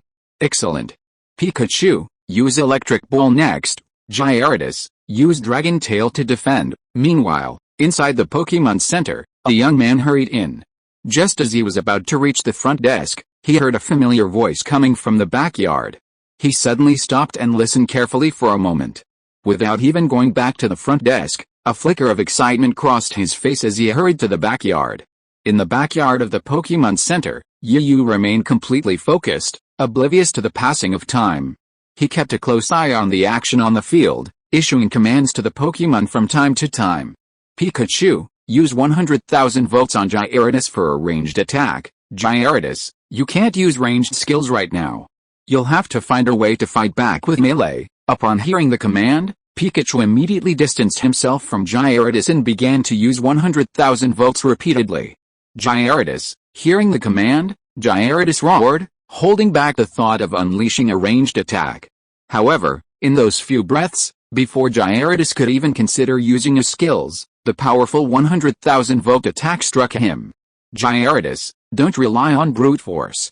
Use the terrain to reach Pikachu. You couldn't help but shout, watching Gyarados pinned down and unable to advance. He didn't notice the figure approaching him from behind. The figure approached Yu, seeing him absorbed in his Pokemon battle and oblivious to his approach. The figure reached out, gently touching Yu's shoulder, and exclaimed in surprise, "Huh? Yu, it's you." Your voice sounded familiar from inside. Yet, as the figure's hand touched Yu's, before he could react, Yu grabbed his hand from his shoulder, swerved sideways, twisted his hand inward, and pinned him to the ground in a grappling position. Ouch! It hurts. It hurts. Yu, let go. It's going to break. It's going to break. I'm Yulong Zinai. Yulong Zinai howled while being pinned to the ground. Huh? Zinai, why is it you? Yu was a little confused at first, then he immediately loosened his hand, helped Yulong Zinai up from the ground, and said unhappily, "You deserve it. I told you to be alright, but you suddenly appeared from behind me. Fortunately, I held back this time, otherwise you would be lying down now." Yulong Zinai rubbed his sore arm and said in an embarrassed tone, "I'm just happy to see you. I'm going to give you a surprise." "What's a surprise?" "I think it's a scare." By the way, Yu saw you training Pokemon so seriously before, and we haven't played for a long time. Do you want to take this opportunity to have a Pokemon battle?" Yulong Zinai said with some anticipation. "Okay," Yu's eyes lit up, but he quickly added, "but we'll be late. My Pokemon has been training all afternoon and needs a break. And I trust you won't take advantage of me, will you?" "Oh, that's right, I despise those who take advantage of others. If we want to compete, we have to compete fairly." Yulong Zinai scratched his head, then, as if he had thought of something, he ran towards the Pokemon Center without looking back, muttering, Yu, wait a moment. I forgot to give my Pokemon to Miss Joy to recover." Yu shook his head and sighed helplessly. The next day, just as the sky was beginning to break a glimmer of dawn, the floodlights in the backyard of the Pokemon Center had already been turned off. "Hey, Zinai, you're here after all. Why are you up so early? Don't you want to get some sleep? That's not your style." Yu's teasing voice came from behind him. Hearing the sudden voice from behind him, Yulong Zinai turned around and said with a wry smile, "Huh. The thought of fighting you again makes me excited. This is not to lose to you again, but I can only take this opportunity to adjust the conditions of my precious dragons. And you are not up so early. I am almost the same as you. After all, you are the first strong opponent I have met since my debut." Yu smiled, but then said with a serious expression, "Let's have a good fight and see what we have achieved. I can't wait any longer." "Let's start now," Yulong Zinai said excitedly. "No problem, Pikachu and the others can't wait any longer." "Pika, then let's start." Yulong Zinai and Yu stood opposite each other at the command platforms on both sides of the battlefield with excitement on their faces. "Well, Nobuno, since I only have 5 Pokemon at the moment, and one of them was just hatched in the past few days and doesn't have much combat power, how about we do 4 versus 4? "No problem," Nobuno Yulong nodded readily, but did not miss the opportunity to make fun of Yu. "It's just that it's been so long, and you haven't even gathered the number of Pokemon required for the league tournament. Stop talking nonsense." Yu curled his lips in dissatisfaction, and a Pokeball was thrown by him. "Go on, Rocket. You take the lead." "Oh, Rocket was sent out first. Then you go too, Rocket. Interesting, Rocket versus Rocket. Let's attack first. Rocket spin attack." "Spin attack? We can do that too." Rocket spin attack. In the sky, the sharp beaks of the two rockets pecked each other and then separated. For a moment, they were evenly matched. Rocket Sparrow, use Steel Wings. We'll use Steel Wings too. Rocket Sparrow, use spin attack, followed by continuous pecking attacks. Rocket Sparrow, use high-speed movement to evade, then continuous pecking attacks. Yu and Yulong Zinai looked at the dazzling battle between the two rocket sparrows in the sky, and quickly gave orders to each other. Seeing that the two rocket sparrows were about to wrestle with each other and the fight became fierce, Yulong Zinai couldn't help but shout to Yu, "It's not a good thing to continue like this. Yu, let's decide the outcome with one move." "That's what I meant." Yu grinned and ordered the rocket sparrow. "Rocket sparrow, charge flame attack." "Use charge flame attack." Rocket. The two rocket sparrows that were originally entangled together, after hearing the orders of their respective masters, tacitly separated from each other and flew backwards, keeping a distance between them. Immediately, the two rocket birds unleashed their charged flame attacks without hesitation, their bodies enveloped in flames as they charged towards each other with their own unique aura. Both were incredibly fast, and in the blink of an eye, the two charged flame attacks had already collided. The temperature in the area centered around the two rocket birds soared, and the steam generated obscured the vision of Yu and Yulong Zinai. Chapter 75 Gyarados vs Golden Gyarados. Rocket. Although Yu and the other two couldn't see the situation clearly due to the vapor, they could hear the mournful cry of one of the rocket sparrows, and their hearts couldn't help but rise. Soon, within the cloud of vapor, a dark figure descended from the sky like a plane breaking through the clouds and forcing a landing. Rocket. Upon seeing the shadow, Yulong Zinai, who had been with his Pokémon for so long, naturally recognized the rocket sparrow falling from the sky as his own. He quickly pulled out Rocket Sparrow's Pokéball and retrieved it. Rocket, the other rocket sparrow, still in the air, saw this and cried out in joy, as if to say, "HMPH, little brat. Even if you and I have the same skills, I'll still win in the end." Then, with circles in its eyes, it plummeted from the air. Yu, who had been watching closely, quickly took out his Pokéball and put it away. He looked at Yulong Zinai and chuckled, "Looks like I'm slightly ahead in this match, HMPH. Don't be so complacent." Yulong Zinai curled his lips and sent out his next Pokémon. "It's your turn this time, Charmeleon." "You actually sent out Charmeleon. Then I'll send out this guy." Yu followed closely and sent out his next Pokémon. "Go." "Ditto, Charmeleon. Use claws." "Ditto transform." "Use claws." Looking at the two identical Charmeleons on the field, Yulong Zinai couldn't help but feel helpless.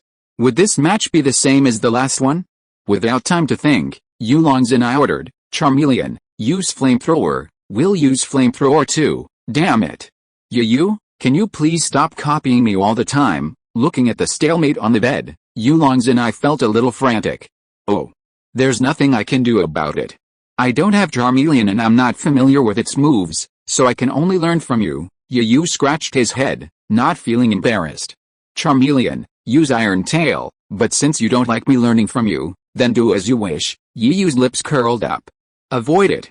"Use Smoke, then Fire Jet." "What?" Yulong Zinai was surprised, but quickly reacted.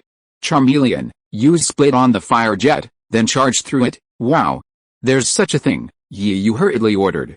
"Ditto, use Transform to escape." "Oh, is there still time?" Yulong Zinai grinned confidently. "Don't give it a chance, just use Iron Tail." "Ditto." Hit by Charmeleon Split, originally wanted to transform back to its original form and use its petite body to create distance, but it was still a step too slow and was directly swept away by the thick, glowing white tail. Circles appeared in its eyes, and it lost its ability to fight. "Ah," Yu sighed, retracting Ditto and sending out the next Pokémon. "Come out. Gyarados, crush it." Gyarados roared as it appeared, its golden form shimmering brightly from the already risen sun. Its ferocious appearance, combined with its menacing appearance, gave it an aura of unparalleled majesty. Without giving anyone a chance to react, Gyarados launched a volley of water bubbles at Charmeleon. Ugh, this scene stunned not only Yulong Zinai but Yu as well. He had never expected Gyarados to master Water Cannon, a water-type ultimate move. He hadn't expected it to be so efficient, so straightforward, and so effective. It instantly incapacitated Charmeleon. "This is so powerful," Yulong Zinai stammered at the scene before him, stunned, and retracted Charmeleon. "It took me a while to react." And I pointed my finger at Yu angrily and said, "Oh my god. Yu, you are breaking the rules. Your Gyarados attacked before I could even react. It's my fault that you didn't react." Yu spread his hands, looking helpless, and then said provocatively, "Are you still going to fight? You are not scared, so you don't even dare to send out your Pokémon. You plan to meet them directly. Who said I want to admit defeat? You think it's great just because you have a Gyarados? Yulong's and I took out a Pokeball from his body unhappily and threw it out. It's time to go on the court, Gyarados. Teach that kid a lesson. Gyarados. As the artifact Pokeball thrown by Yulong's and I flashed red, a huge monster quickly appeared on the field, which looked like another Gyarados. Unlike Yu's golden Gyarados, which was a shiny Pokemon, Yulong's and I's Gyarados was much more normal. However, despite its normal coloring, its size was surprisingly double that of a normal Gyarados, threatening to rival the golden Gyarados.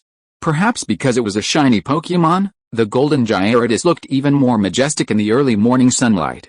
Gyarados perhaps because they were facing a similar species, neither side was willing to lose, their fierce eyes locked. Yu and the other commanding each side could faintly see two bolts of lightning bouncing between them in the air. The two sides stared at each other, neither attacking, and the atmosphere remained stalemated. Finally, Yulong's and I gave in. Hey! Yu, give the orders. Yu remained silent, observing the stalemate calmly. Alright. Since you won't give the order, I'll do it. Nobuno Yulong, not wanting to be bored, gave the first order. Gyarados, use Destruction Ray, use Water Cannon. Seeing the moment had arrived, Yu curled his lips and gave the order. A stream of orange energy gathered in Gyarados' mouth. Before it could release the energy, golden Gyarados' water cannon had already struck it on the head, interrupting its charge. Gyarados, hold on. Use 100,000 volts along with water cannon. Gyarados' massive head, braving the pressure of the water, unconcerned about the possibility of accidental injury, unleashed the 100,000 volts along with the current. A thread of electricity, flowing along the bubble of water, successfully struck golden Gyarados, spreading across its body. Oh no! It's paralyzed. Yu's face darkened. Gyarados, take advantage of this opportunity to use Dragon Tail. Gyarados, use Iron Tail to hold it down, then use Bite. Taking advantage of the paralysis of golden Gyarados, Gyarados used Dragon Tail on it, but just as it was about to hit it was blocked by golden Gyarados' Iron Tail. That's not all. While blocking the Dragon Tail, without giving Gyarados a chance to react, golden Gyarados opened its ferocious mouth and bit down on Gyarados. In that case, Gyarados, we shouldn't give up either. Use Bind Tight, Yulong's and I ordered angrily, and then he shouted at Yu, come on, let's hurt each other. Who's afraid of who? End of this chapter. Thank you so much for reading until the end. Don't forget to give it a like. Looking for more exclusive content and immediate access? Subscribe to our Patreon. Remember, every like, subscription or donation encourages us to continue. Thank you all. See you in the next video.